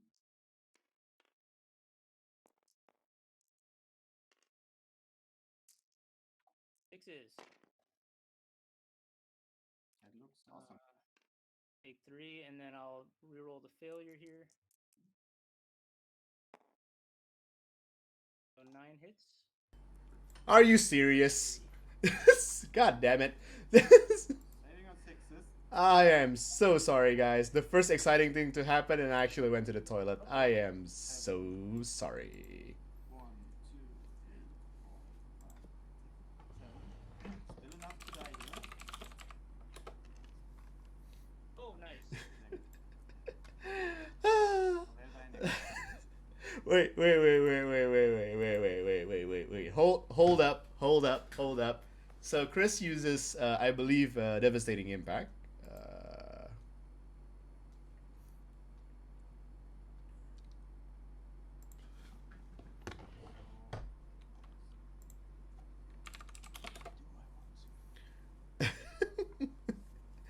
Yeah. Oh, looks like we're gonna have a surprise guest commentating us. Wait, we got Masdeo here on stream. Here we go. Just when it starts getting interesting with that charge. I was like, Perfect. I legit like went to the toilet like 5 seconds, and like something happened. God damn it! Yeah, you get to miss all the good bits. And now we're back to like nothing happening. I came back for this. That is surprising though. He's going to be stuck there. There's no hit and run to get out of it. But they were waiting. Swords won the next round. I bet Chris have me like on the on the back of the stream going like, oh, F1's going to the toilet. I guess time for us to like to make do something something. exciting. Yeah. God damn it. So how's your game? I heard it went pretty well. Oh, it did go well, but it was pretty close. The last round, the last action was all on one panic test. If I failed, it was a panic test on a mammoth. If the mammoth passed, I was probably going to lose because it was 8-6 to Rowan's way. If he failed, he was probably going to die, and I was just going to get 4 points. Man, is it like Yeah, one of those like meme saves where it's just like down to like the last wire and just Pretty much, yeah. I made the silly. I did the stupid decision of marking a mammoth, and then he just kept getting 2 points for every unit. Wait a minute. So he got I'm 8 seeing points in that one turn. I'm seeing a berserker move. All right, no, that's a meme move, right? Chris is never going to do that, right? Nah, no way. Unless he's got a sudden charge in hand. But not into those. I wouldn't charge into those Tully Sworn Shields. no, that's kind of silly. That's too hard. Unless he's got Winter is Coming as well. No, you know, like that's why like Probably Stark better is off like with the Sword. D faction, right? They can have like access to all these cars, just like 1, 2, 3, and just go bam, bam, bam, and like you don't got no response to that. Holy hell, that sworn. Wow. So I think there's like this massive debate right now. I think like Chris thought that, oh no, Larks, you're trapping me. Oh no, it's me enveloping you now. I know, right, Carlo? I was so sad that like the first, well, not the first, like the third most exciting moment in the chat where like a clash actually happened, and I actually went to the toilet, and then like the Oxus appeared. So we got The Masdeo wild here on York stream. disappeared. That's why, yeah. Yeah, I think maybe he just wants to use his cards then, so he can search for his Flayed Man has no secrets. Then he can't lose the dog. Hopefully, he's only gonna have one Cranok trap left. Yeah. I mean, Chris has not been really getting those good of a card. Arguable. Again, it is the strength of like the Stark's basic deck. It's just a lot of very powerful like high caliber cards that if you just play it, like it could like literally like change the game. This is the strength of the deck, really. I mean, So he play what Swift and Dev Impact. He's probably got a Direwolf's Fervor in his hand that he'll get rid of. Jesus Christ. I mean, just like the addition of like Swift versus Devas, that's like an extra like basically 6 plus like a confirmed 6. What is charge distance? 18. Yeah. If you got all of it. 18 with any 5-inch move unit.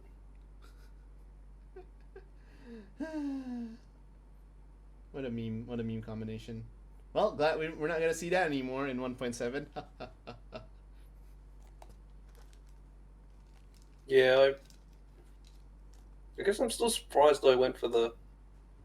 No, that makes sense. I'm going for the trackers, so he can't Arya next turn.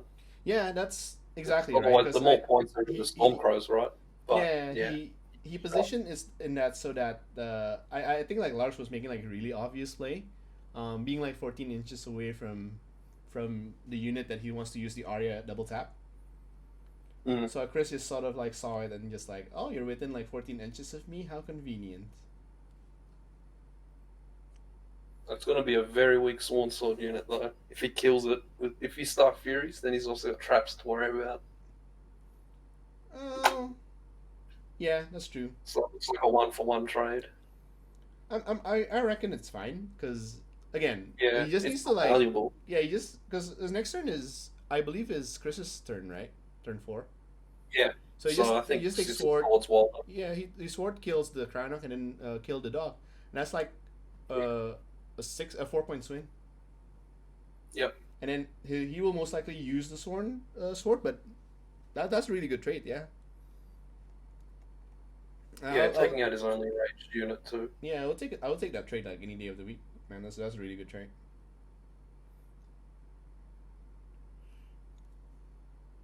Yeah, exactly. Yeah.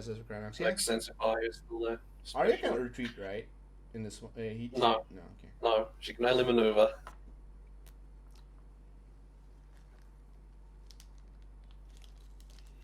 So yeah, turn 3. Things are now 3-3 for both player. Chris will go first with the tempo swing into Walder sniping of dog for 4 points, bearing some critical miss. I think that unit of Kranoxman will go down. Yep. The question is, will he use the what's Star Fury or not? It's not very, yeah. So he just resolved. Oh, nice. Okay, yeah. North remembers to heal. Gotcha. So we should have done it the other. No, the other way around would be worse. Miss timing. Well, either way, it's okay, right? Because if he kills the Kranoxman first, like then he heals the dog. So yeah, you don't want the dog healing. So that's good. No, so it's not a miss. Yeah, it's not a miss. It's actually like, well, I'm sure it's not calculated, but now Chris has like 100% uses Star Fury, and that's not a very good roll. That's just like 4 hits. Oh, had 3 wounds. And that's not a might very be good trade at all. It might be enough. No, not with that double 6. Oh man. Well, a critical failure could kill it. But oh, is it dead? Is that a 3? Damn it, Larks, why don't you roll in the... It is 3. It's dead. No, it's Morale 7 or 8? Yeah, Morale 7. No, okay, he just got it then. It's 6 and 1. Woo! Oh man, that's a Morale 8 would be too bad for Starks. They're not allowed to have bad units. Nah, man. Freaking Starks. Ooh, that's pretty bad actually. The heal from the North remembers is good. It's a good play. Yeah, that was nice. All of those Crown X-Men are still like sort of one crown zap away from dying, I suppose. Well, Yeah, yeah. potentially Another thing. with like a critical failure. But we're going to see the. I think taking a heal is not terrible here, right? Yeah. Or no. He takes the horse. He retreats, then quickfire. Yeah, Yeah. that could work. And But since if he it doesn't- and it since he probably hasn't gets safe activated. if you're not charged as well. Yeah, he'll lose the trap because of that. Yeah, Oh, that's true. Yep. sure. No, so he's just gonna take the horse and snipe, I believe.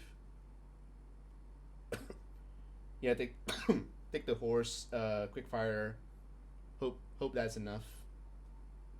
Because the horse gives him other things for later as well, if he has any cards for it. Mm-hmm. Especially in the dreaded Devest and Swift. Yeah.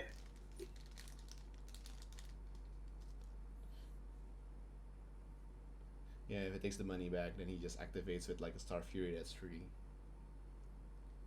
Well, I mean, Walder now has a target to like snipe, starting like next round for Chris, but the threat of his dog dying is still there.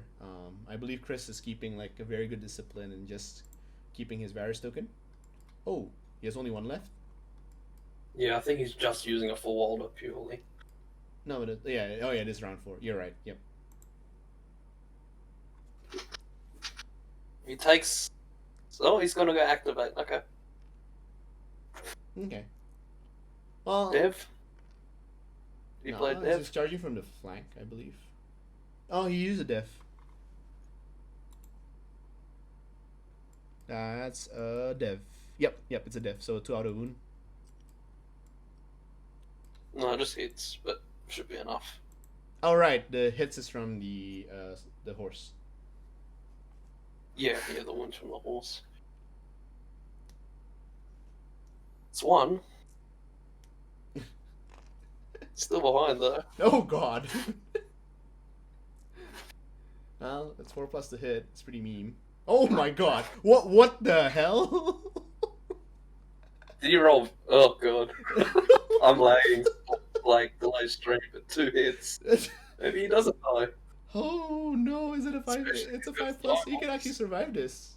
Oh no, it's 4. Okay, it's 4. So he needs to survive at least 1 and then succeed the panic test with like direwolf server, right? Oh, 1 left.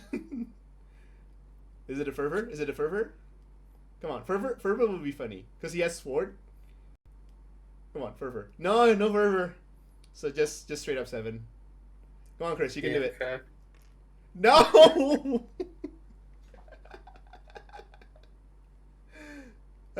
Oh no. He doesn't have the fervor.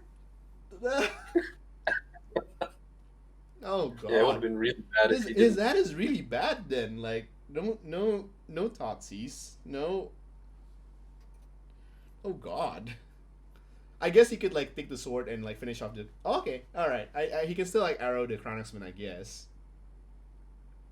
Are they still in range? No. I think if he shifts to, yeah, I think he just got it. Okay, if he can, then Yeah, I good. think he's just in range of the Chronix. Oh, that's not measure. Yeah, Santa. I don't know. Mm. I'm delayed, so I have to wait to see it on the stream. We'll have to see. I think it was just like exactly 14, but it's like edge to edge. Yeah. He Yeah, might so need it's probably- to take a horse here to repo. Yeah, Oh, then he no. just runs off though. Yeah. Okay. So I think it's letters or crown, and letters, yeah. Stop the crown of traps coming. Yep. Okay.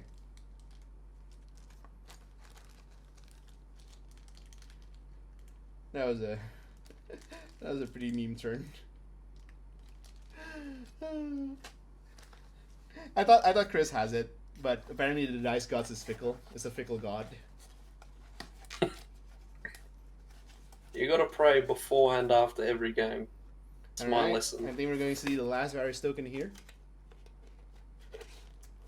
Alright, what do you feel? Yeah, he'll pass. Easy. Like Chris Was that doesn't. right? Hell yeah. Chris doesn't believe in like the dice mojo here, but he does mean that he gets to heal and get rid of the panic token, so that Chronox Man is not dying anytime soon. Yeah. But 6 against 4, with no threat to the dog for now. I think it's pretty good. I think taking the crown or horse here would be good for Chris. Like horse definitely prevents the devastating impact from like being an auto 6. He already used one though, so I don't think Larks has it in his hand again. Imagine if Larks didn't use like the devastating impact last turn. One hit and 2 hits. Maybe. He did play pretty defensively. He might have kept it. Imagine But I don't think he had to. Imagine that last card is an actual devastating impact. That's pretty meme. All right, so Chris has lost the Sworn Sword that was meant to take down the Cronoxman. That's a bit of unfortunate turn of event. So now he has to sort of reconsider what he does here. The archers are a bit of out of place at the moment. He can't really go for it. Yeah, look at horsing those archers up to be in range of both those units. I'm thinking horses, but it does open him up to like being charged by the Outriders.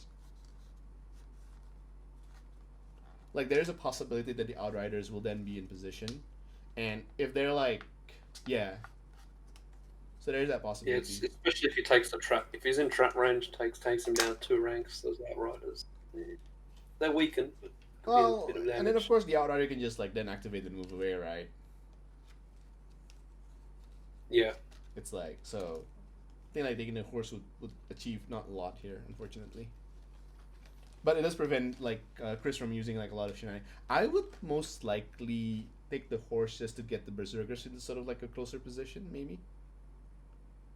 Like at least threatening like the devastating or swift advance. But again, he's just throwing like meats and things into the meat grinder if he's just like throwing away the berserkers. I mean, it's not terrible like killing the Chronoxman and then like be sort of behind to start like chipping away on the Stormcrow mercs, but yeah, we'll have to see. In terms of activation, I believe 1, 2, 3, 4, 5, 8 versus 1, 2, 3, 4, 5. Let's still 8 versus 8, and Chris did win first, so Lars will have the final activation this round. So that Outrider could, if Chris is not careful, that Outrider could do like some real damage. Yeah, I'd like to see him set it up to charge straight into the bowman. I think he's been trying to set that up for like the last couple of turns. It's just that he hasn't been really getting like a good timing to do that.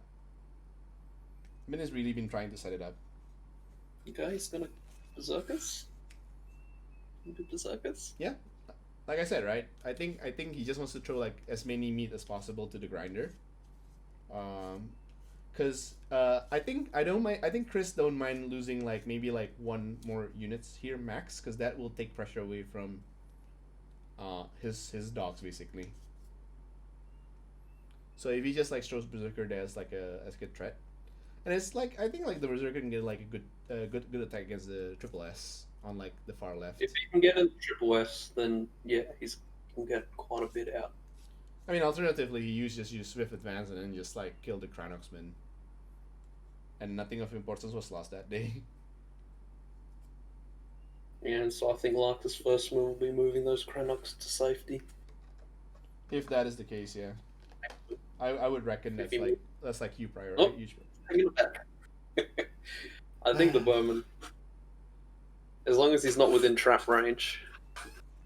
No, he was. Because if he gets trapped, it was 14 away. So if he comes into the trap range, I don't think. No, I think it's fine.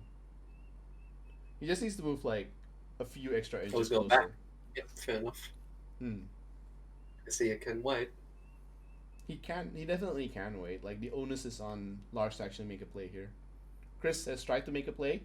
The dice didn't went as expected, or it went in as average as possible. Yeah, but there's no Walder left, no tokens left, so that Summer is going to. Who's next? First? No. Okay.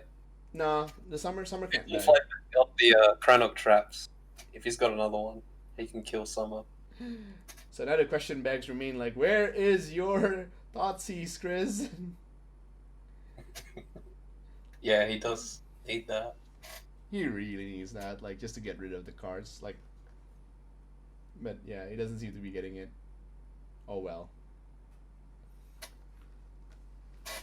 Not much you can do about that one. I'm liking Larks' play of being very disciplined here and just waiting for like opportunity attacks. Like I think Chris got slightly I think he slightly overestimated the killing power of the Triple S and just hurled them like blindly without like Winters coming or like Northern Ferocity and just expect them to do like a lot of damage. I think like that's a lot Yeah. of what Stark players' mistakes are. They just got He a bit was- too greedy and just move forward where he shouldn't move forward, and ends up like losing a unit over that. Yeah, and this is what I was talking to Carlo about not long ago. They saying Larks waits for the opponent to make the mistake, and that's probably the mistake right there. I mean, I understand Because what Chris was thinking. I mean, it's a fresh unit of Crown. Oh, yeah. So I would have gone for that too. But at this level of the competition, like just one small mistake like that could like almost cost you the game. We haven't seen it like being punished like extremely, like just Chris losing 1 point, but that one loss of extra activation could like mean a lot, especially in the mirror, because now that means that they're now like equal activation, so Larks would have like the final go at this round, which is again crucial. Yeah, I think it'll be up to the trying to get vulnerable on Summer next turn, getting a wound with Walder, and hoping to get the traps while stopping bags. Wow. That's like a laundry list Oh, of things to do within just like It's one round. it's the choice of Walder onto bags or letters to give out the. Not Walder. Someone onto letters to put out the vulnerable on Shag on Summer. Well, one See thing. if he goes for the bags to heal the vulnerable. If not, then you just take the bags with Walder later. I guess one thing to also note is that the Arya mini feat hasn't been used. So that's something. Yeah, that's true too. That's something Other to look things forward to. help. Hmm? Yeah, now I definitely think those bowmen, if they're still there, they're gonna die next turn. Oh yeah. Like the Chronox You're one gonna has get a shot of the Outriders. Easy, should be a dead unit. It's good. It's good that he moved it away, I would say. So the losing scenario for Chris is just losing like one more unit, I believe. Because if he loses another unit, that's round 5. So he's gonna start like round 6 with like 2 activation behind, basically. Yeah, yep. Ooh, I see Larks is typing.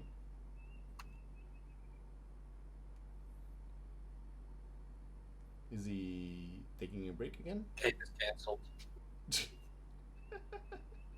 Thanks for doing so, and sorry for all the little interruptions. Yeah, no worries, Larks. Like, just chill, man. It's like a Saturday evening here. Like, it's okay, dude. Don't worry about it. We're happy to be streaming here. Like all the World Cup games are like super exciting. Not a Stark Mirror. Har har har. I mean, I'm joking. Who the hell wants to watch a Stark Mirror at like 4 a.m. in the morning? Oh, you do apparently. Hey. But it's a good example of the high skill play, though. If anything, take that away from it. Fucking 4 a.m. in the morning. Well, time to watch some Stark Mirror. Was there another game? When is the next one? I think the next one's at 1:30 for me p.m. Is it like race? Is it, Is it race game? I think right. Yeah, well, I might stream that one, but Marsara versus Ray versus Marsara will be like a 4 hour game. Is that Free Folk Mirror? Yes. It is. Yeah. Oh god. Do you hate Stark Mirror? Well, you gotta hate it even more. You know what I could really go for right now? A Macus run. So, yeah, I already did. Shit. See, no one else is gonna know what that means except you and me, and you. Yeah, see, oh man, it's been a while since I spoke to an Australian. Is that what you said before? Sorry. You lived in Victoria before? Yeah, Is that what you said? I used to live in Melbourne. That's how you know. I was trying to remember what the Brits call it.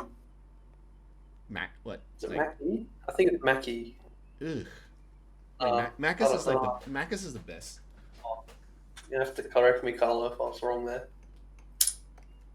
Like Midnight Macus run is like I remember like during uni, like we used to have like this LAN party at like our friend's place at like around 3-4 a.m. We just like, you know what, let's go for a Macus run. Yes, yeah, McDonald's. Sorry. Should have clarified that. Yeah, I already went on 2 tonight. Oh my god. Like It wasn't even for me.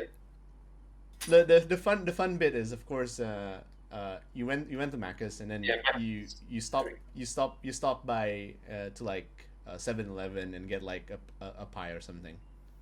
I also miss like Australian pies, man. Sausage rolls are the best. Yeah, I'm a bit burnt out. I had one a few weeks ago. It becomes the same with for me for mee goreng. You have it too much, and then you start having to slow down a bit. I think I just ate like 2 days ago, and you know I'm still in that like cool down period where I don't want to see another mee goreng for a while. Even looking at it, it's like, oh, I don't know. I'm good, yo. I honestly haven't been to Australia in like maybe like the last 10 years. It's Oh, really? Been that long? Okay. yeah. I don't know. It's just most of my mates have been trying to go there. As in like, I don't know. It really feels odd that I still have a lot of mates in Australia, but I haven't been there for like the last 10 years. So I'm sure like the city of Melbourne is like not what it was like 10 years ago. Yeah, probably not. Just more hipster now. Oh well, Even I more mean, hipster. if it wasn't already like the hipster capital of like Australia. Yeah, just even more cafes. Now that the world's closed up, we can't really go out, so just live with what we are. I believe like I think it was CanCon, right? Like one of the most popular like tabletop events. Yeah, that's the biggest in Australia. Yeah, CanCon, and I believe some of my 1,000 players, something like that. some of my mates went to like GenCon in Melbourne. Oh, no, sorry, not Okay. GenCon. What's it called? I'm Something not sure. con. I don't know any of the Melbourne ones. Hmm. Oh, we got a Brit telling that Melbourne has like average coffee. Certainly, the Brits know how to like eat good food. I think best coffee is compared to the American coffee. I don't know. I'm not a coffee drinker. Oh, Indonesian coffee is certainly like the source of it. The coffee culture here is up and running though. I think like Melbourne started it, and then it's just like all over the world.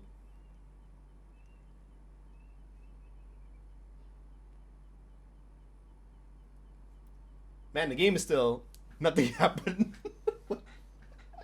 Yeah, I don't think anything's happened since we started talking about Macca's. Maybe they both went off to get one.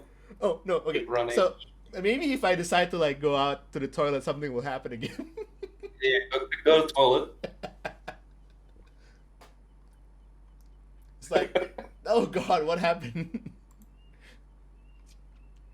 No, but the sad part is that thanks to like the COVID, that a lot of shops are basically cutting short the operating times. So even if I want to get like a Macus now, I can't get it. It's pretty sad. I'm not sure what's Oh, they're open. cutting. Ours just pretty much got increased. Almost, there was almost only delivery everywhere. Whereabouts in Australia do you live again? In Canberra, it's capital. Ah, okay. I am CanCon, Ah, you live in the part of the Australia where nothing happens. What? except CanCon. Yeah. Yeah. Oh, he took the panic test. What the hell happened to that archer? Nope. He's dead.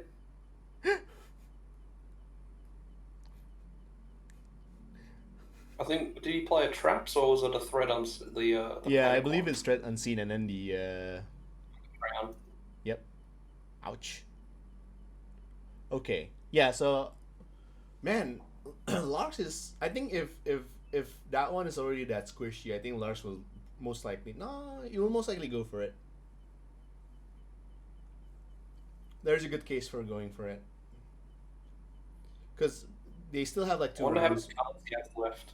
Sorry, I wonder how many cards Larks has left because in his hand, he zero. could try. No, in his deck. I wonder because he Oh, could try and we go can for that check. summer and sit 7 back. cards left. I can check the discard pile to see Yeah, like that's what enough. cards are left. We have That's enough. seen two Northern Frosty gone, one Devastating, one Bog Devil Ambush, and two Bog Devil. So both ambushes have been played. And summer in this discard. Yeah, like what? Three. Okay, Lars, that just triggered me. That just triggered Yeah. me. This is so triggering. What? All right, I am triggered. And then see with Chris's, we got Nort Remembers, Devastating, Swift, Fear, Cruelty, Fear. So no, none of the good Roost card yet. Yeah. Well, I don't Well, think it it matters. was. But not in this one. I'm curious though, like why Chris decides to use Roofs instead of like the tried and tested Howlin. Um, I think he just wanted to do something different when I talked to him about it. I He see. did a Roos Ramsey. Oh yeah, that's true. I think I remember that part of the conversation. Yeah, I think he was saying about that. We see some dices being rolled. I'm thinking about it, they're not too bad. Like It seems the alright. I mean, Howlin. like the panic tokens and like the extra pressure is pretty good. And Roos has like two good cards and like one completely like useless card. Oh, we see some dices being played here.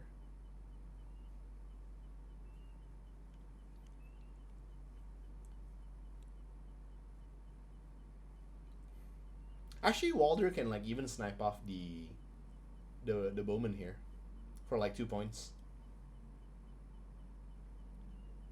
No, then he's not gonna have any ability. Yeah. Never mind.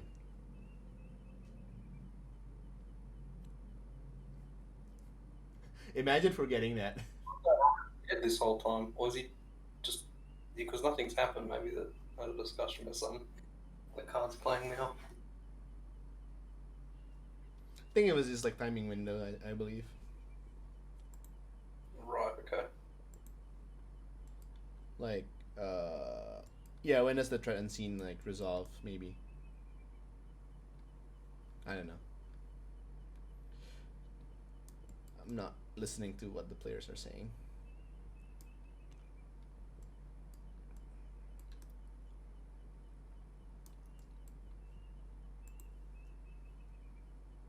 I am getting a bit peckish though, so let's see what food outlets are available at like 1 a.m. in the morning. Oh, you're in Jakarta. Surely there's everything's open. Yeah, well, oh, that's true. Some things are still open. Or I could just wing it and like, nah. Well, nothing's wrong with scrolling. That's right. Surely you can get delivery there. It's pretty cheap, right? Delivery in Yeah. Jakarta or Indonesia in general. Yeah, it's not like even like it's not even like $1. Oh, God damn it. Here I am. I got to pay $9 for KFC delivery.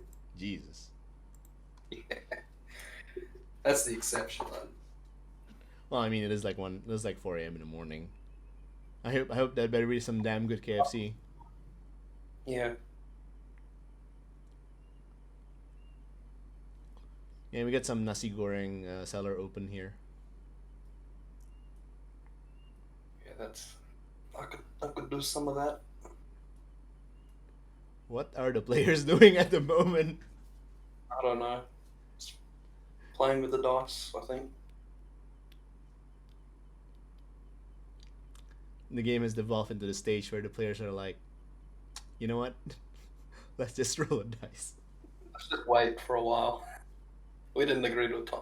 I mean, it's only been going for 2 hours. It's not too bad. Yeah, no. The game actually, the pace of the game is actually like pretty good. Like, I guess it's just again, Lars is a very patient player, and he often just is the type of player that just waits until like opponent makes a move or like makes a mistake, and then he capitalizes on it. And Chris seems to be like sort of, I guess, trying to be aggressive, kind of thing. So that's why we're now at like round 4, with just 2 hours in, which is again in the game of Civ in TTS, it's pretty decent. On average, a high level competitive game will range about like 2-3 hours. Yeah, so it's on track. Yeah, it's pretty alright. I just wonder what they're stuck on right now. Is someone making a decision, making a discussion?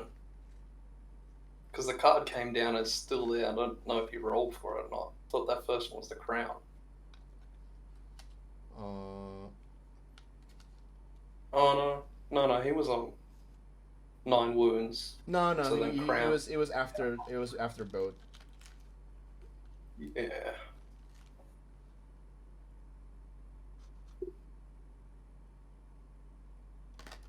So again, I'm not sure, but hopefully the players will resolve whatever it is and continue playing.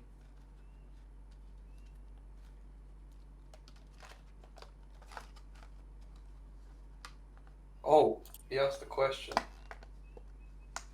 Can you activate Child before threat unseen? In the He's asking Mickey and Carlos, so you don't have to make a decision. what was the question? Can he activate Run Child before threat unseen? What? But Well, that's a good one because it's when you activate. Isn't it? It's attack or activate. Oh. I think. I'll double check. I know you can do it after attack for the other trigger. Exactly. Ah, okay, all right. That seems like a good question to ask, because it is important. Like, if he loses Rickon here, they'll be at both at 6 each. Surely you can do Run Child first because it's during this unit's activation, so I would assume. Oh, that's probably why. Because it doesn't say when it activates, it says during the activation. That's why they have the question. Ah, so he could Because when it's activate, you've got active player. So it's a bit of like a weird window, yeah. Hey Van, sorry guys. Are you guys still watching the game? Yeah, we are. Alright, sorry about this. I should have just hopped in and asked. All right, you guys. cool. I tried to tag Carlo in our question. Yeah, I think you might be. Yep. All right, so he'll run away and then take extra wound, yeah. Hey, can you guys hear me? Yeah, I can hear you. Can you hear me? Can I play Run Child before he activates Threat Unseen? That's a difficult one. I don't know if, because I think I see what you're going. It's during the activation, right? Is the word on that, and that's when the unit activates. I think Carlo's in the chat here. Well, not anymore. No, yeah, he is. Carlo, can you use Run Child before the Threat Unseen? I think we need his ruling for this. Pretty important. Yeah, this is the difference between That was I think that was what the players are discussing. So the question was, can you use run child before the threat unseen?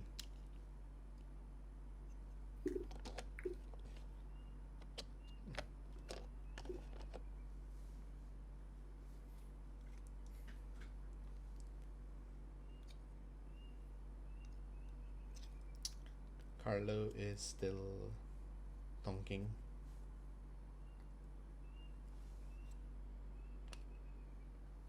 Yeah, it is pretty important because that means that he gets to run away with the recon, not giving him the extra VP.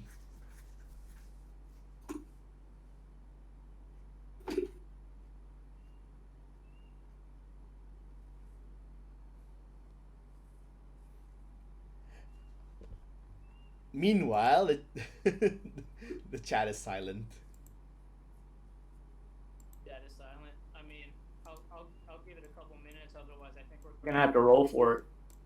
Well, I think Carlos is around. Yeah, I just sent him post a PM, see if he is checking it now.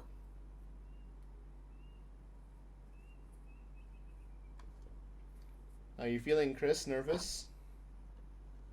Not really. I'm a little bit bummed that tracker unit didn't explode like I wanted it to. Wow. Really? He passed both panics. I failed mine, but I mean, it is what it is. Liked that move. We were all enjoying that move.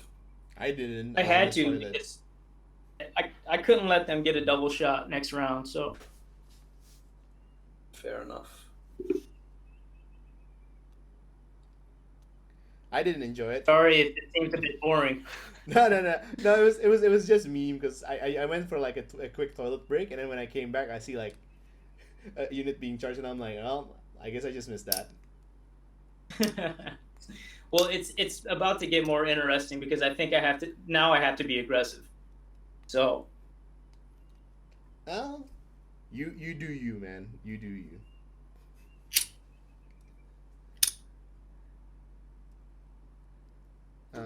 Hopefully Carlo is responding.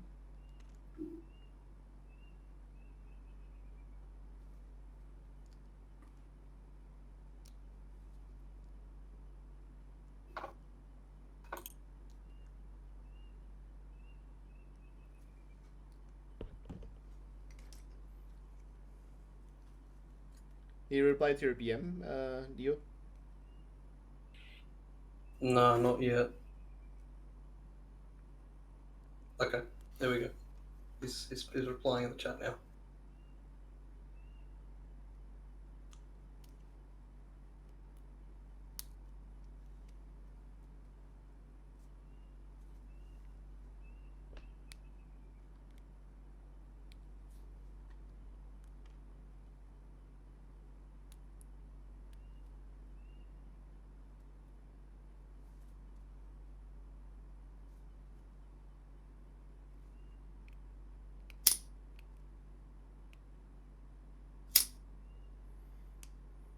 I think if you just read it like word per word, I would have to say yes, you can do it before, but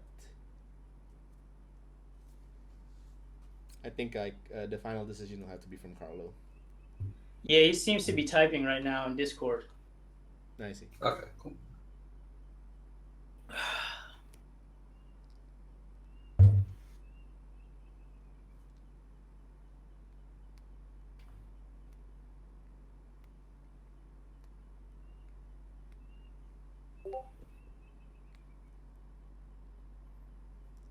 I hear the Discord blip.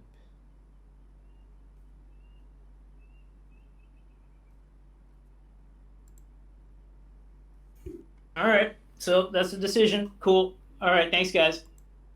Okay. All right. All right.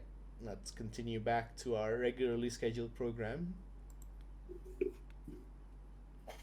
So I think he'd already done the roll then. So what's the decision? Yeah, it's going to be after. I see. So thread unseen is going to trigger first. Damn. So oh no. And the unit will, because he already rolled that. Yeah. Oh, that's not good. Ooh, okay.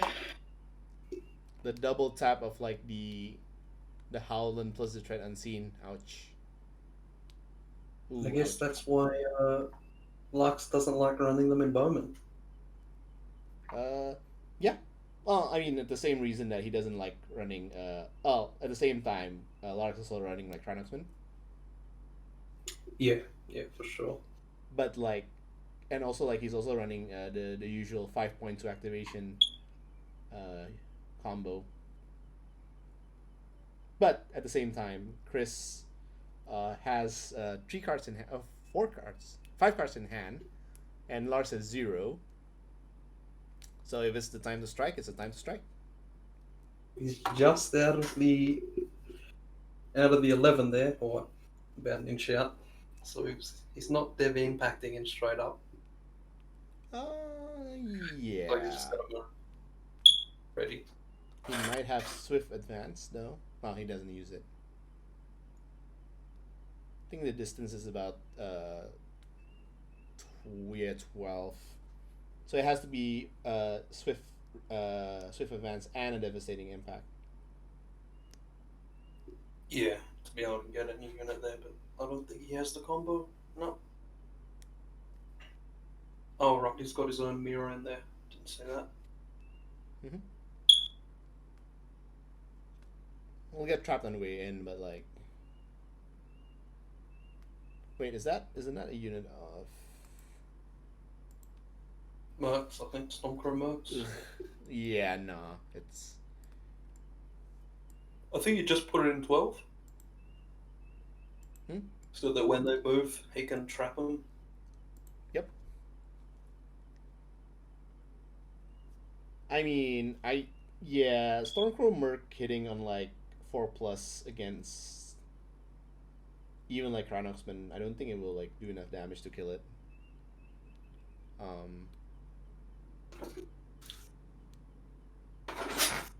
Yeah. If he has another dev impact, he should be able to get it.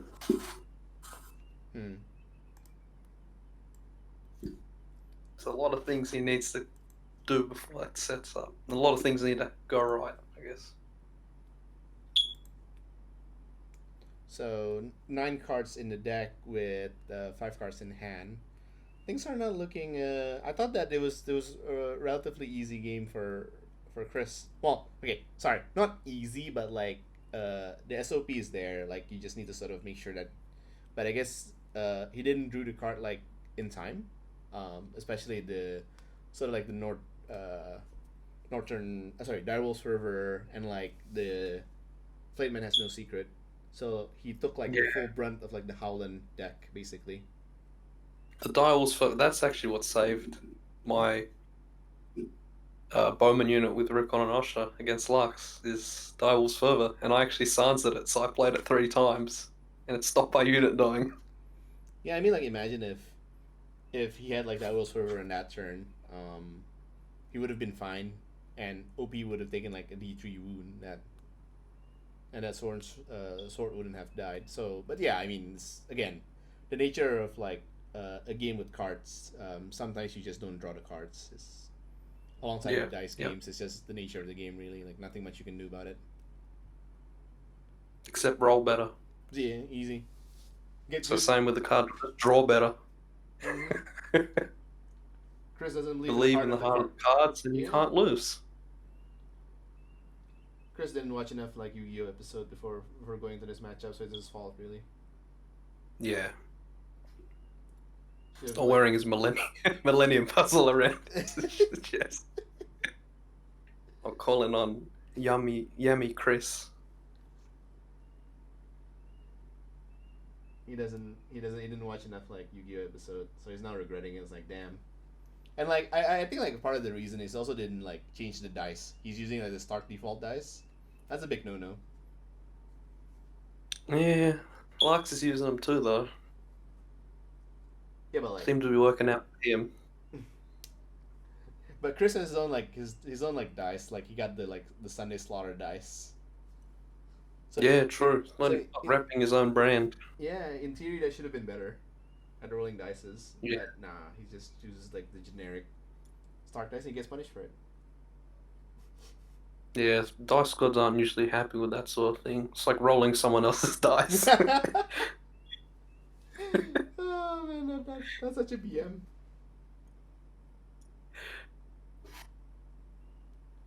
I guess in like TTS it's fine, but I'm just imagining it happening in like real life. They just sort of like grab your opponent's Don't dice even and ask, like just grab them and roll. it's like it's my dice now. You just roll them. Damn, just chuck them straight at the opponent.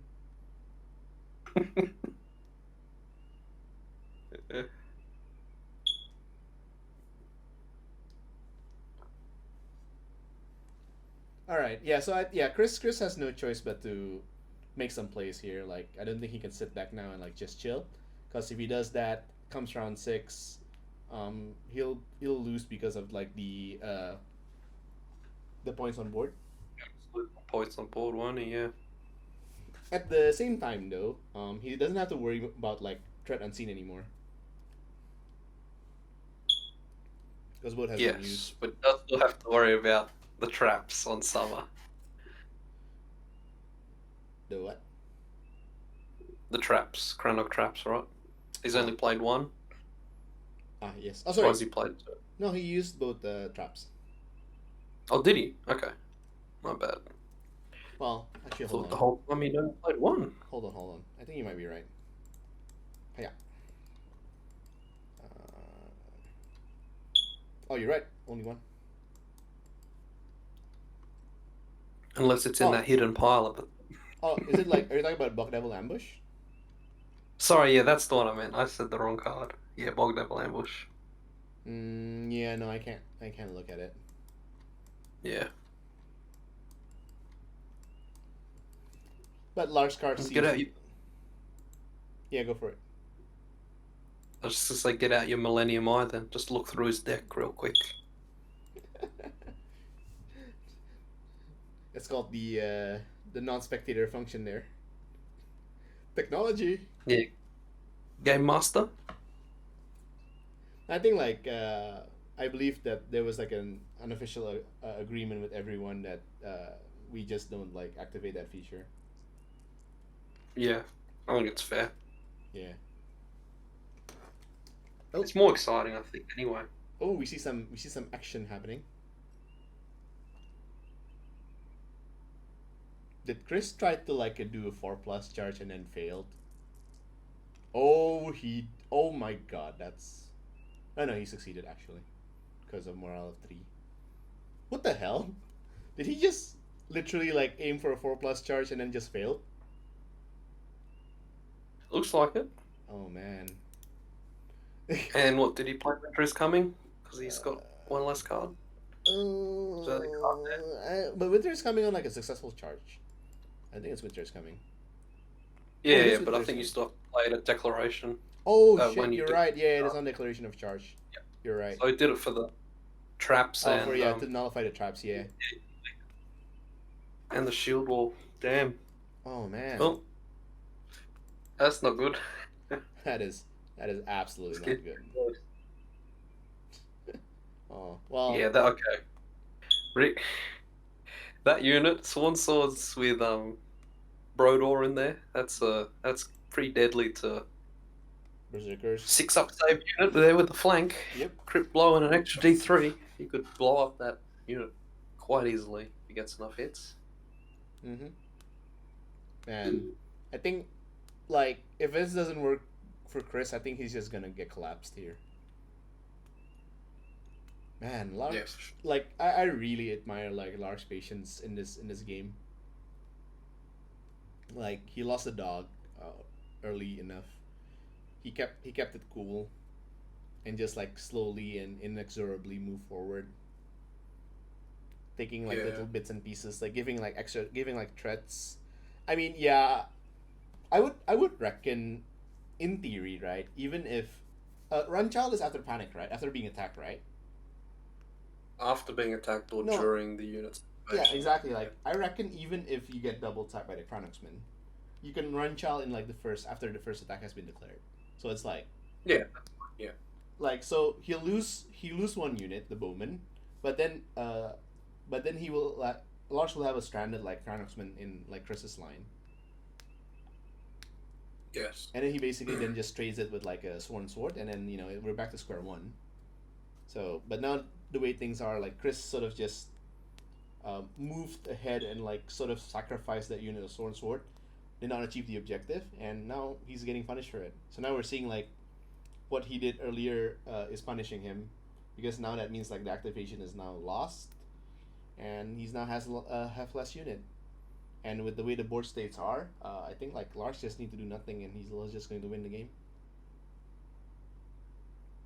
Yeah, he doesn't even have to kill something. That's right. He's just needs to not lose anything.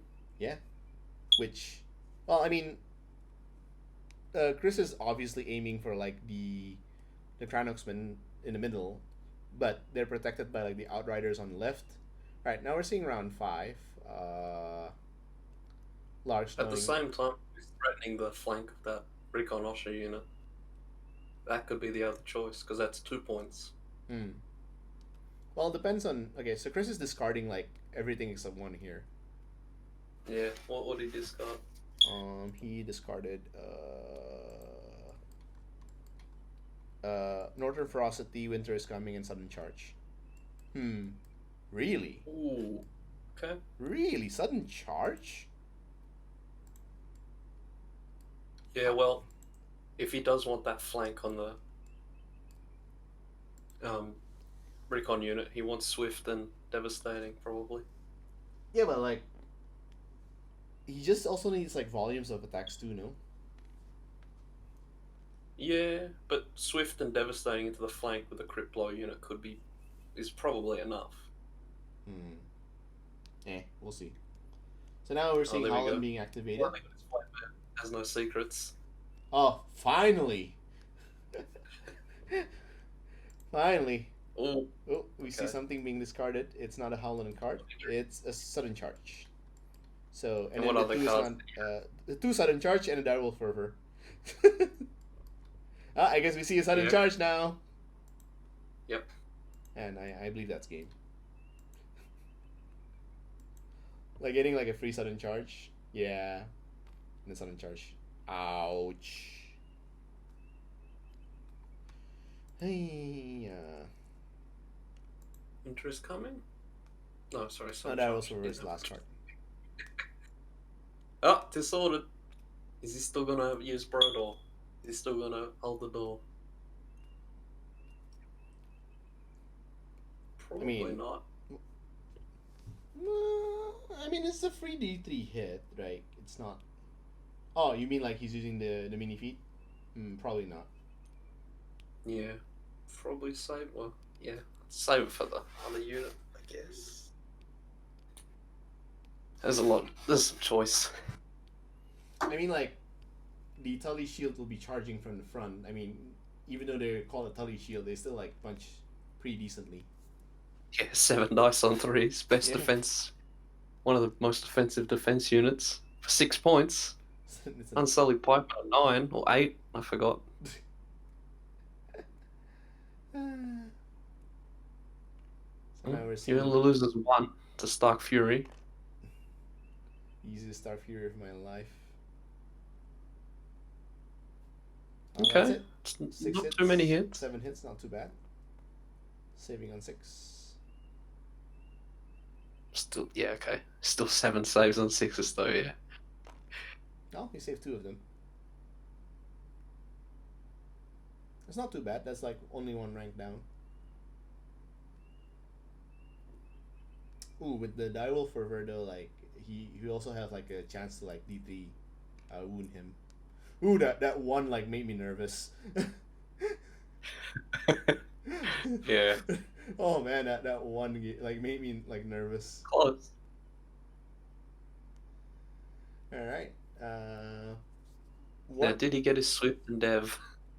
If he doesn't, he's gonna take letter now.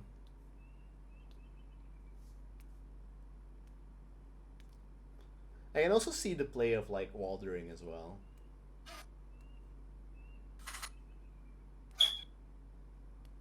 Nah, not Because he's not in initiative, so that means he has to take the crown in order to Walter to nullify something. Yeah.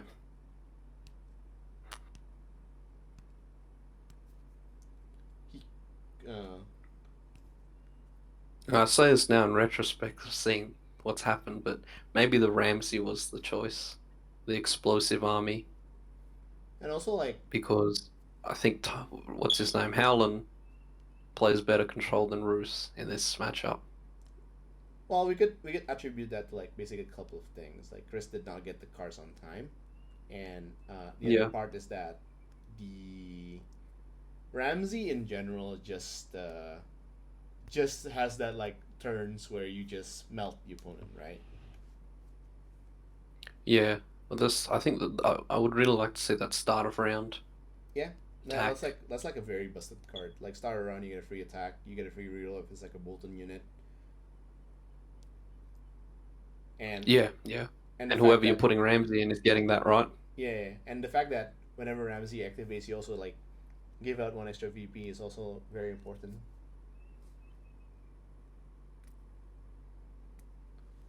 Again, having field, so now he's okay. Interesting. He's taking horse on Walder. I think he just wants to be a bit different here, Carlo. Carlo is asking like, I just don't understand the Roos choice really. Like, why is it not Howland? Yeah, I think we were just discussing this early in the game because I think Chris just wants to be a bit different. All right, he pulled another sudden. Yep. Already had two in his hand. All right. Well, he did discard like a sudden, and then so this one card is we don't know what that mystery card is. That's not a disorderly. It's going to be from the no, from the front. But that's a merc though. Like if he explodes here, there is a chance. And Walder did deal 1 wound to him, so now he just needs like to deal 11 wounds with vulnerable. So we'll have to see. Belief in the spike. No, the wall does not placed yet. I don't see. think he wants to. So Because that's the 2 points So what's he's with the looking 1 for. wound then? I think it was from It was from the shooting attack a while ago. Ugh, that 3 from Stark Furies. Spain, Peko. So that's actually not too bad. Hey. You just add a Pecco to the end of that sentence. Yes. You're guilty of what is it? VTubers. Dude, it's like the way of life now. It's a way of life. Yeah. Oh god, I just found another reap. Oh, look at that save, man! Like, Oh, that's that- a lot of ones. that's a pain Pecco moment. Should have put a wolf there. That would have been an extra but 6 wounds. Ooh, but the damage from the go down fighting though. Oh yeah. Oh god. 2d3. With the sword and the 3 from next sword. Oh my god. Oh, the Direwolf How many did you Fervor. get? Oh no, the snipe. Oh god. Oh, this is quite painful. He just killed himself like charging into that unit. Okay. Yep. Feels bad, man. Feels bad, man. And oh, imagine succeeding this task as well. Oh, he failed though, because even with the minus, with the +2, he still fails it, I believe. Oh god, one Yeah, left. that's a fail. Oh. Oh no. So he's got the choice now. He's just gonna no. Walder it. Oh, he has to Yeah. actually because he killed Ocho obviously. Yeah. I mean, like, and Walder Actually, no. doesn't trigger anyway. But Larks didn't replace the order of it. Oh He's no! just come He there. forgot the order of it. Almost everyone does, but then everyone lets them off. He goes, "Yeah, it's all right. You can change it." Remember the time when the Storm Sword was still like a very healthy unit, Yeah. and then he charged the Storm 9 Sword wood. work, and then look at that, like, bup, bup, bup. Fucking A. God, that's horrible. Fucking A.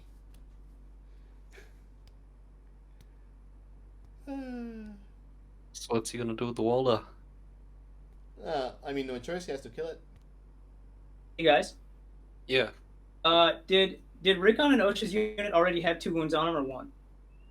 One. One. Okay. All right. Thank you. That was an odd question, but 6, 8, 9, and then he failed 2. Oh no, it's dead. Oh no, it's 11. No.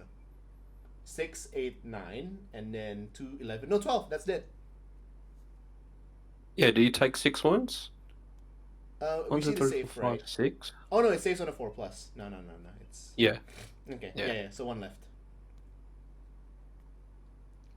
Yeah, Yeah. exactly 1 left. Needed that dev impact. Mm-hmm. Man, I still can't believe that Stark Sworn Sword just killed itself. It literally just deleted itself. It's like, I don't want to do this anymore, and just like bloop. Well, if you can get rid of Rickon, that's 2 points. Not too bad. Oh, what is dust? None.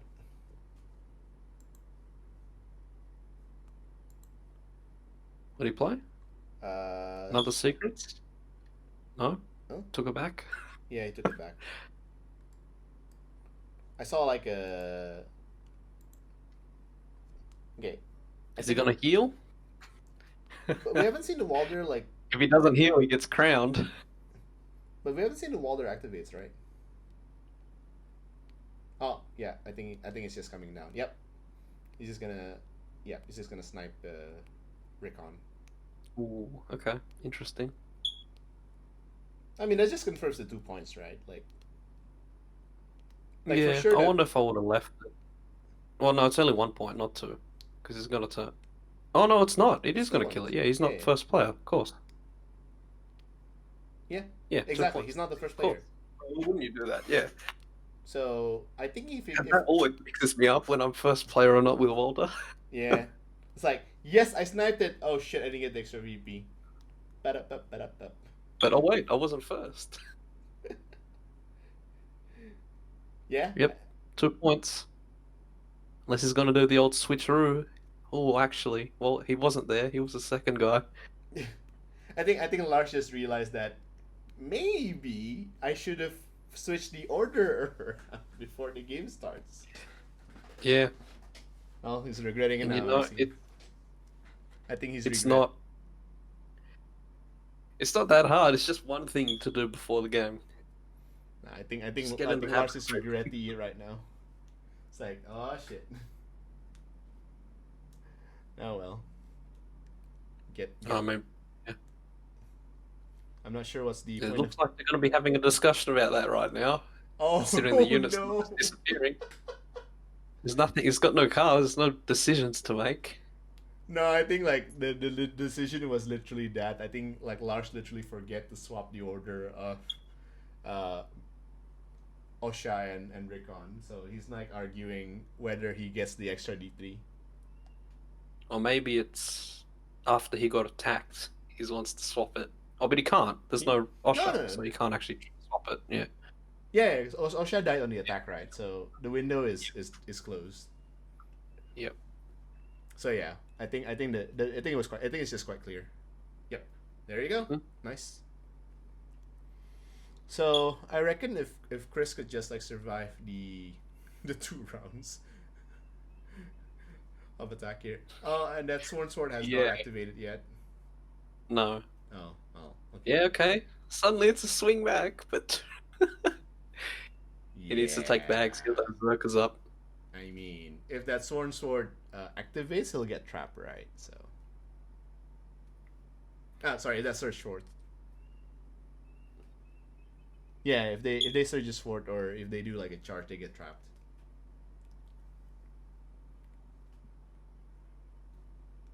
Yeah, so Larks will probably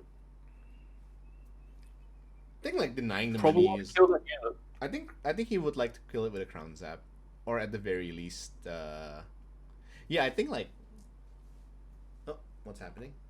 He's activating gonna the Cranox. shoot. Shoot with the Cranox. And with a reroll because of the Warden, because they haven't activated. So 5 from the flank. Is he gonna get it? Yeah, 4 hits. That 4 should be it. hits. 4 hits on a 5+. I think that should be. Oh, 2. Does he ever die? Whoops. No, he's no. It's a 8-up panic. Oh no, he failed the saves. Yeah, he failed Okay. the saves. Hmm. Well, Right. Okay. so now that Outrider is just open to like hunt down. So bags here, surely. Uh, Oh, letters. Okay. He's taking letters. Okay. Maybe look. Wonder what he's looking for. Yeah, I'm not sure. Um, hmm. No, I think it's just like the easiest money bag block in the game. I guess it's a counter then. Counter pick.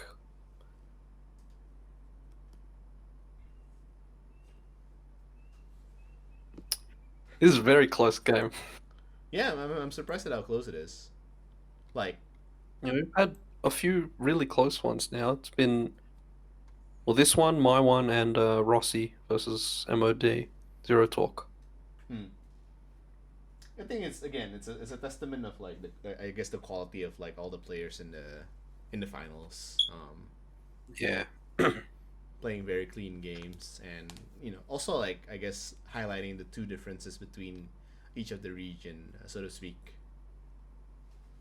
Like Larks is very patient. He's biding his time, and then Chris is here going like ooga booga booga. No, I'm joking. I do think aggression is better though. Aggression is Would better you if you can. calculate it correct? I think like the issue with Chris is that he puts it sort of like a cascading like aggression. Like he puts one unit. It's like what he's trying to sort of like punch the opponent, but he only like puts one punch at a time. He doesn't go straight for like the 1-2 punch. Yeah. Like then that's why either Rob or I'm running the dervishes can tie in because you can run off after if you fail to do what you needed to do, you can get away. I mean, A Rob good is in distance. general is just a busted commander. Well, finally some. That's true. That's true. I mean, Rob is busted because he comes in with a free wolf, and his order is like one of the best in the game. Oh yeah, it is. It's so annoying with so many armies. Yeah, I think it's like one of the best orders in the game. It's like I do nothing you disorderly. Okay. Crown. It's down reduced them to 6 dice. All right, the Swarm Sword could actually kill themselves on the swing here. Yeah, that's a good point. Doing too much damage with the sword. Okay, he's going with the The Tully. thingo. Tully. So I mean, the probably a Berserkers- Hodor here, Yeah. depending on what he runs.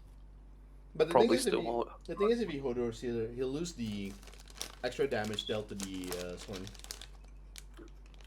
Yeah, he's already used it this Oh, he's using the trap. turn though. So disorderly on 1 or 2s. That's a Ooh, disorderly. 3 from the Ouch. trap. Nice.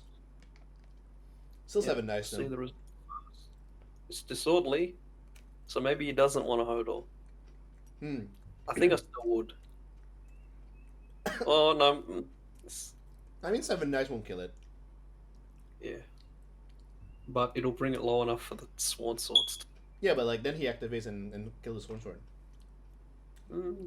Yeah, So they might four- live though. That's 4 saving on 5s. Nope, nope.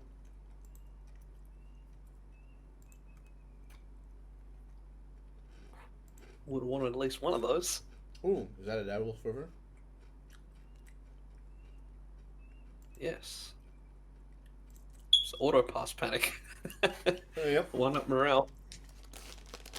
It's past the flying color. So I think like the Berserkers will then shift to kill the.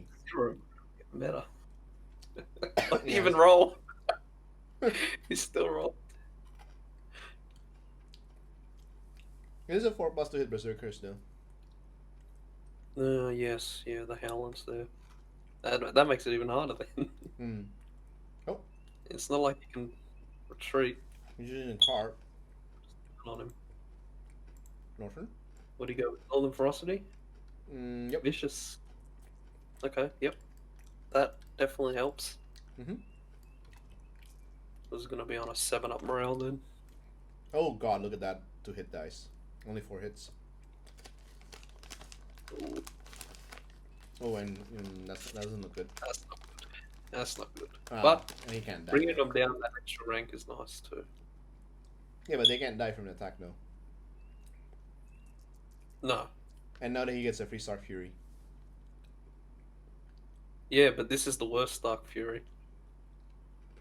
Oh, he failed the morale. Oh, sorry. Wasn't up to that bit yet. He does have the weekend though.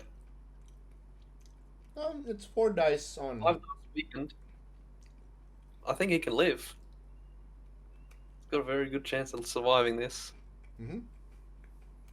The Outrider has to And actually that's do work here. Yeah, because that unit's an instant Walder death next round.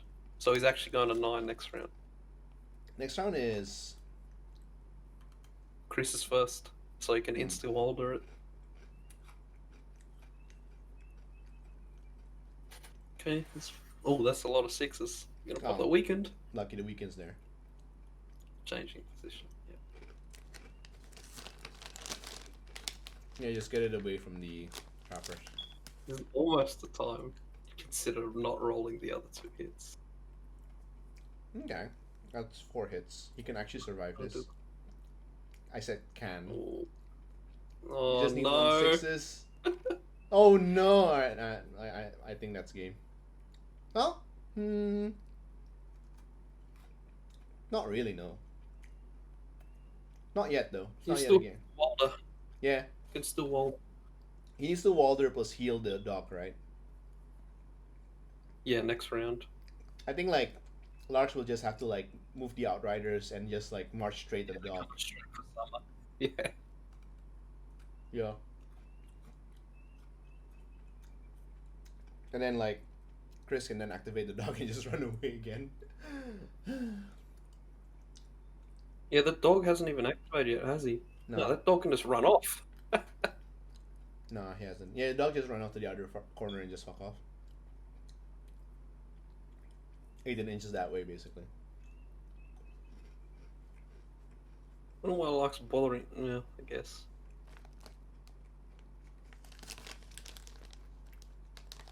So yeah, next turn Chris will just then activate the Walder, heal the dog. It's very, very close. Yeah. Walder heal the dog. Yeah, Walder heal the dog and then kill the single wound Sworn Sword left. And that will make him a 9-8. My god, this is close. Yeah. I like that. Good reason, 0 talk.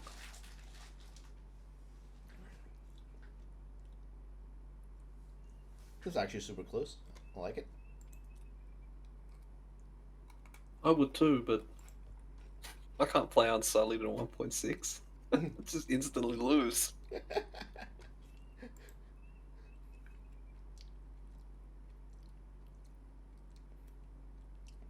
Welcome back, Zero Torque. So it's actually a very close game. So it looks like that if that basically just Chris will just have to like move the summer and like basically just fuck off in his corner, right here. Like ideally behind like the Stormcrow mercs. Oh, also one thing to note: the Arya mini feed has not been popped. Yeah, I don't think it's gonna help him. No, it might get the Cranox into like the position. Oh, he just has to run off now, and he's already out of range. Okay, no, yeah, he can do it. Okay, sure, yeah. Won't happen at start of round. Oh, I mean, he'll just do it anyway. Just move the Yeah. extra like It is movement of round 6. Because like, Yeah. Larks has to, sorry, Chris has to like 100% like take the money back. So Larks get like the free horse move.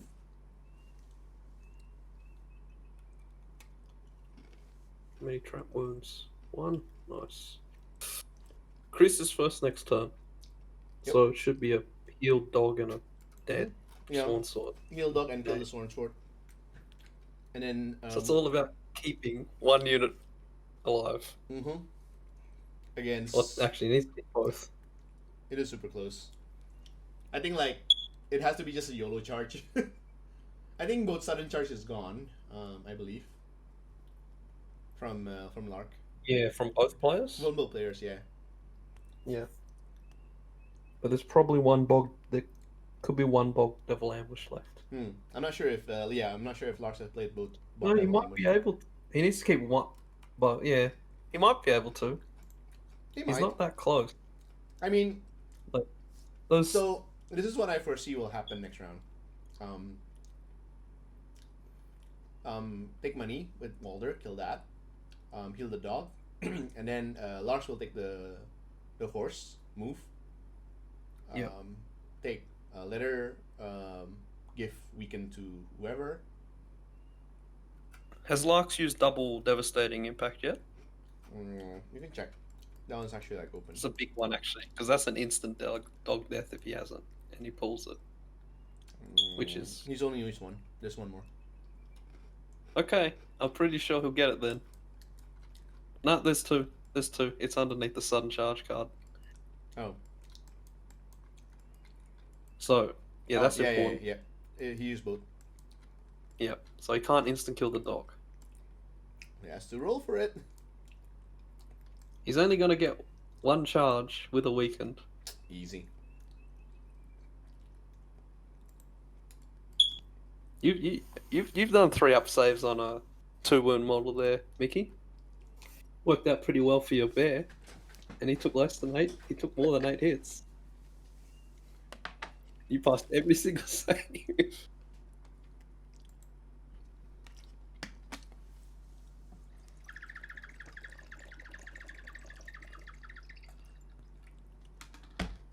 I'm sure it's easy. Okay, looks like you might consider the mirror charge as well. I think it's Probably better. yeah. It's more reliable. He can get a flank charge also. He will be trapped on the way in, but Okay, yeah. And disorderly will be another big thing.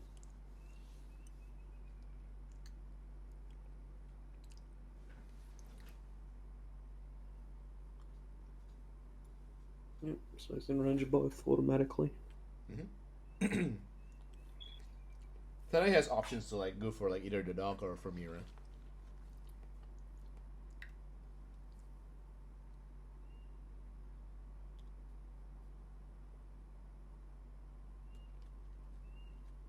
Alright, here we go. Round 6. The final countdown. All right. Where's that spam? Where's that instant click from Waller to go to bags? Throw him over there. While they're back. While they're back. He's using the Arya mini feed first. Okay.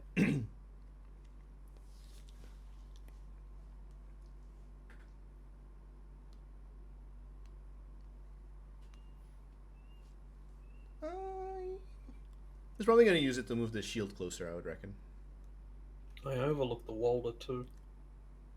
Hmm? So he only needs to get 1 wound on Summer. If he can manage to get the Walder out as well. Oh, that's true. He can. So that way he can stop it. It's a bit of a tall order to keep Summer alive.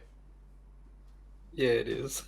It's not impossible though. What I don't understand though is why don't he just run like Summer into like the back of like the Stormcromer? Yeah, that's what I thought he would do. Thought he'd angle a little bit more. Yeah, I mean And then like he'd be able to. it's odd. And then he could also block the Stormcromer side charge. But maybe you'd get him too close to the Crown Dogman.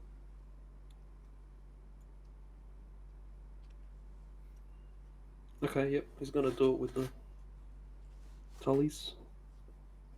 I mean it's still like I think like charge wise it's like a 3+.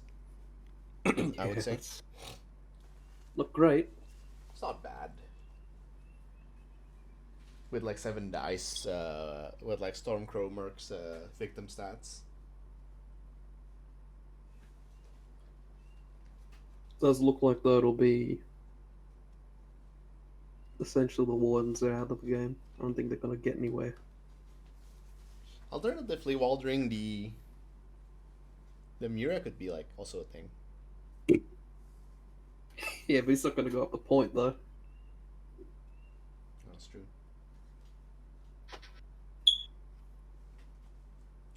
Okay, so it looks like what he's looking to do is get a spot. He can march up the Crownagments later, and then take horse and trigger his shot off that. I think. Yeah, there he is. There's that Walder bags, as promised. The promised Walder bag. You'll get a point. Ooh.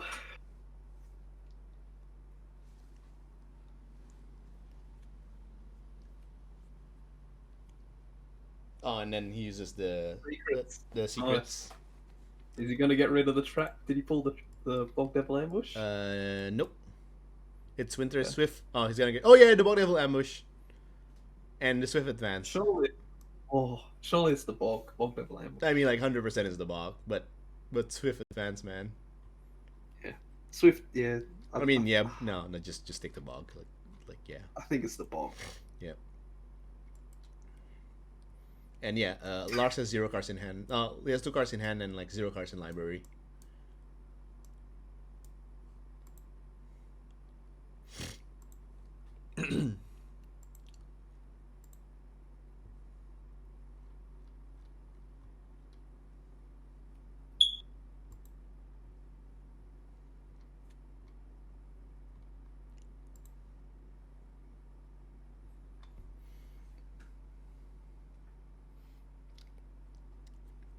Not sure. Oh yeah, he's still Gonna play open he's still hand? resolving the Thoughtseize. Yeah.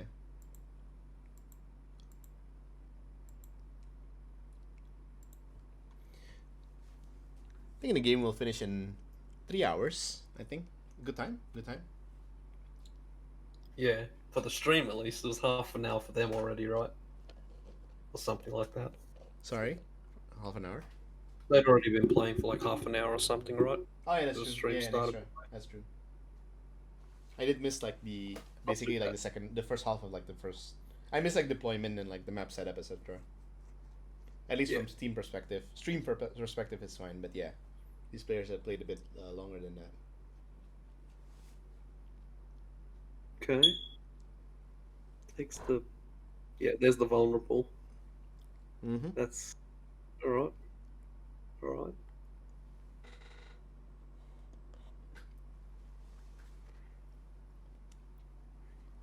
Yeah, I'm not liking the odds here. I think he still goes Hmm? horse. Oh yeah. Yeah, horse. Get the unit a bit further away. Only thing you can really do. Maybe you can get Summer to be on a 2+ charge instead.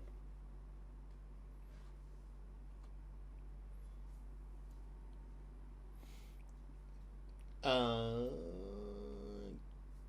yeah, nothing much you can do to reduce the output of the damage. I mean, Outriders are hitting on like 3+ with like rerolls. There is a chance, but like I'm not liking this chance.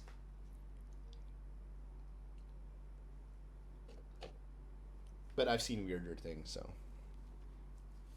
Yeah. Yeah, risk the traps if you can get out of range of that Crownagman unit, but probably not. I mean, like the disastrous play is that 20 inches. he takes the trap and then he's disorderly as well. I think he's just in. Oh, he's replaced it with 2 panics. Okay. Ah, Here we go. All right, this is Here we go. the I feel a Wadu moment coming up. a clap. It's all depending on these rolls. Oh no, it's a winter is coming. Cause why not? Oh, it's fine. It's not Oh, gonna- it's almost I still think you the had- 2-1. All right, here we go. I wouldn't have made it if you rolled a 1. It was actually. All right, here we fucking go, boys. That's not too bad. That's pretty good. All right, we see the reroll of the century here. That's 5. Space Marine safe. The thing is, the vulnerable though. Space Yeah, Marines for the vulnerable. the vulnerable though will usually is what will get you. Oh, it's dead. Yeah, that's game. Oh yeah, Damn, unfortunate. what a game. Yep, that's game. Very close game. Very, very close. All right. Well, I don't think we need to continue playing further, I suppose. But yeah, that's game. The final blow dealt in by the Outriders, who throughout the entire game did basically nothing.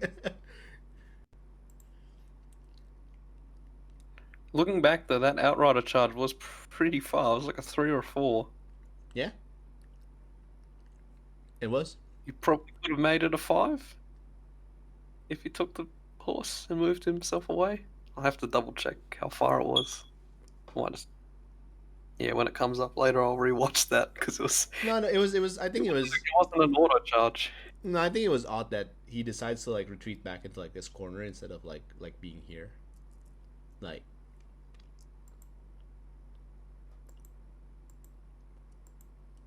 Yeah, because like, the wolf is like here. If you move 18 inches, like this is like 6, 12, 6, 18, 24, 30. Yeah, this is like 8 inches each. So it's like he can move like approximately here. And then after taking the heal, he can then activate again and like move it here. Yeah, no, I'm just saying if he with that horse instead of pulling the double panic out, he might have been able to. Like he wasn't fully in the corner. I think he could have got another inch. Yeah, I reckon. And if that made the difference between the charge roll or not, it's pretty big. But I'll have to rewatch it and double check how far it was. It might have been still fine. Well, there's the opportunity that the. Oh, did the Sworn Shield like fail the charge roll?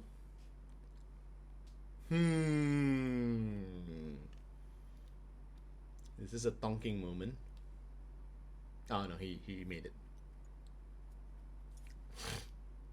He did roll a 2 though, so it is a disorderly. Yeah. Oh. That's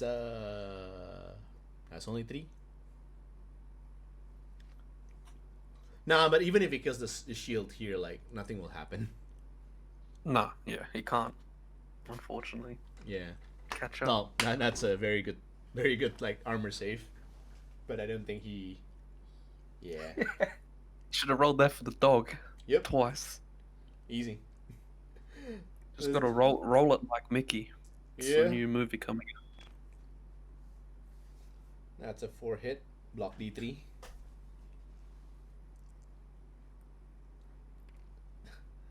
Only 1 hit. 3 plus.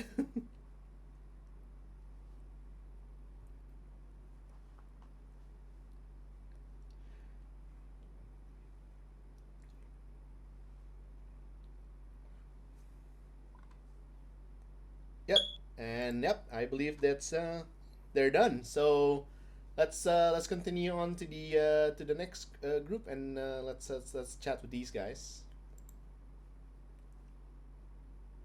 You know, I might as well try to leverage that. Otherwise, I can't keep up with Howland. You know what I mean? Like, Yeah. Yeah. Definitely. Sup, guys? Hey guys. hey, Van. Hello. Well, congratulations to Larks. That was a real clincher of a game. Yeah, it was Thank crazy. I was just apologizing to him for playing like that for the first 3 rounds, but I felt like I had to. Yeah, I mean, he definitely.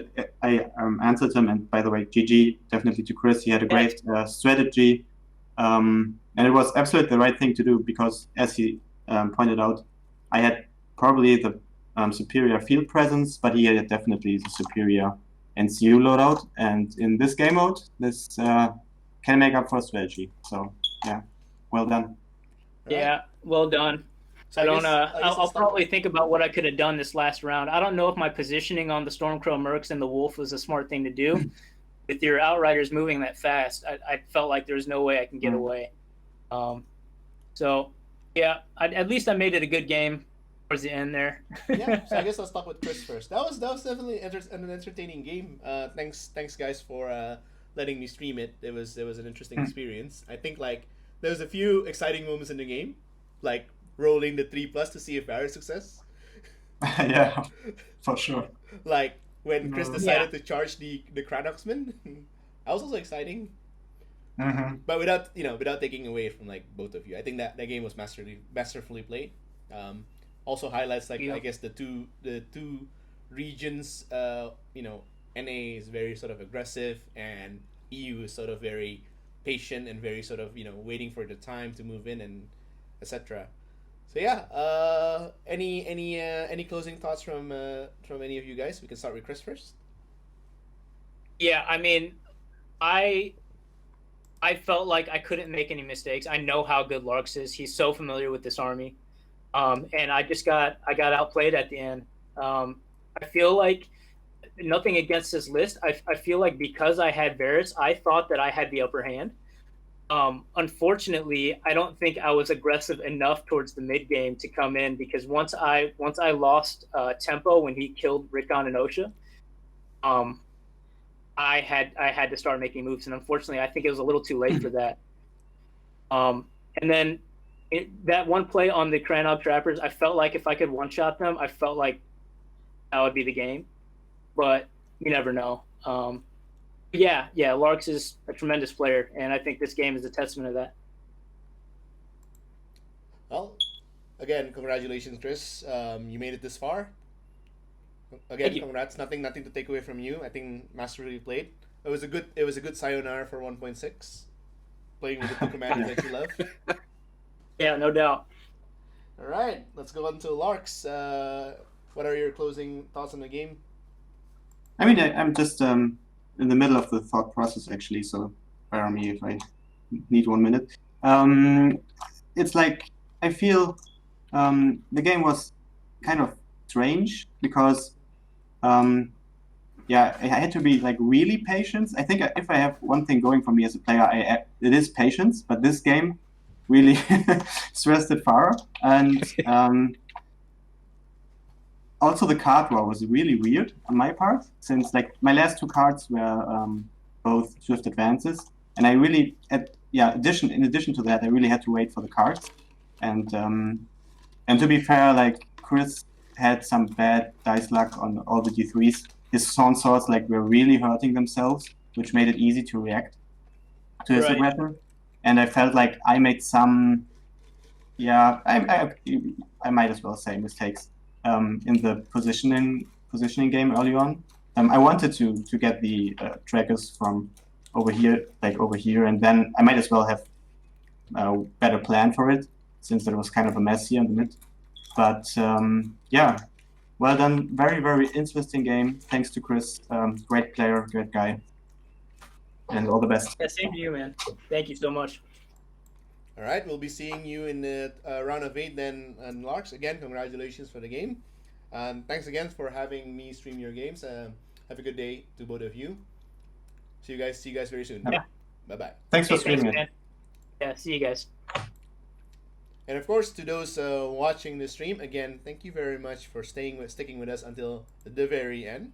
Congratulations to Larks. This video will be up later in YouTube, maybe after I wake up later, and it will be available in VOD and Twitch as well.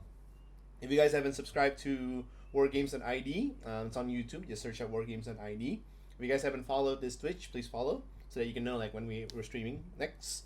We're gonna be streaming some more World Cup matches soon. If people would like to have their World Cup matches streamed, feel free to reach out to me. If nothing else, again, thank you for Mas Deoxys for accompanying me. Terima kasih, Mas. No worries. Makasih. I'm still disturbed that Deoxys can speak like Bahasa. Nah, not enough, mate. All right, again, So have a good night. streaming- Have a good night. Have a good night, everyone. Selamat malam. All right, see you guys. Bye bye.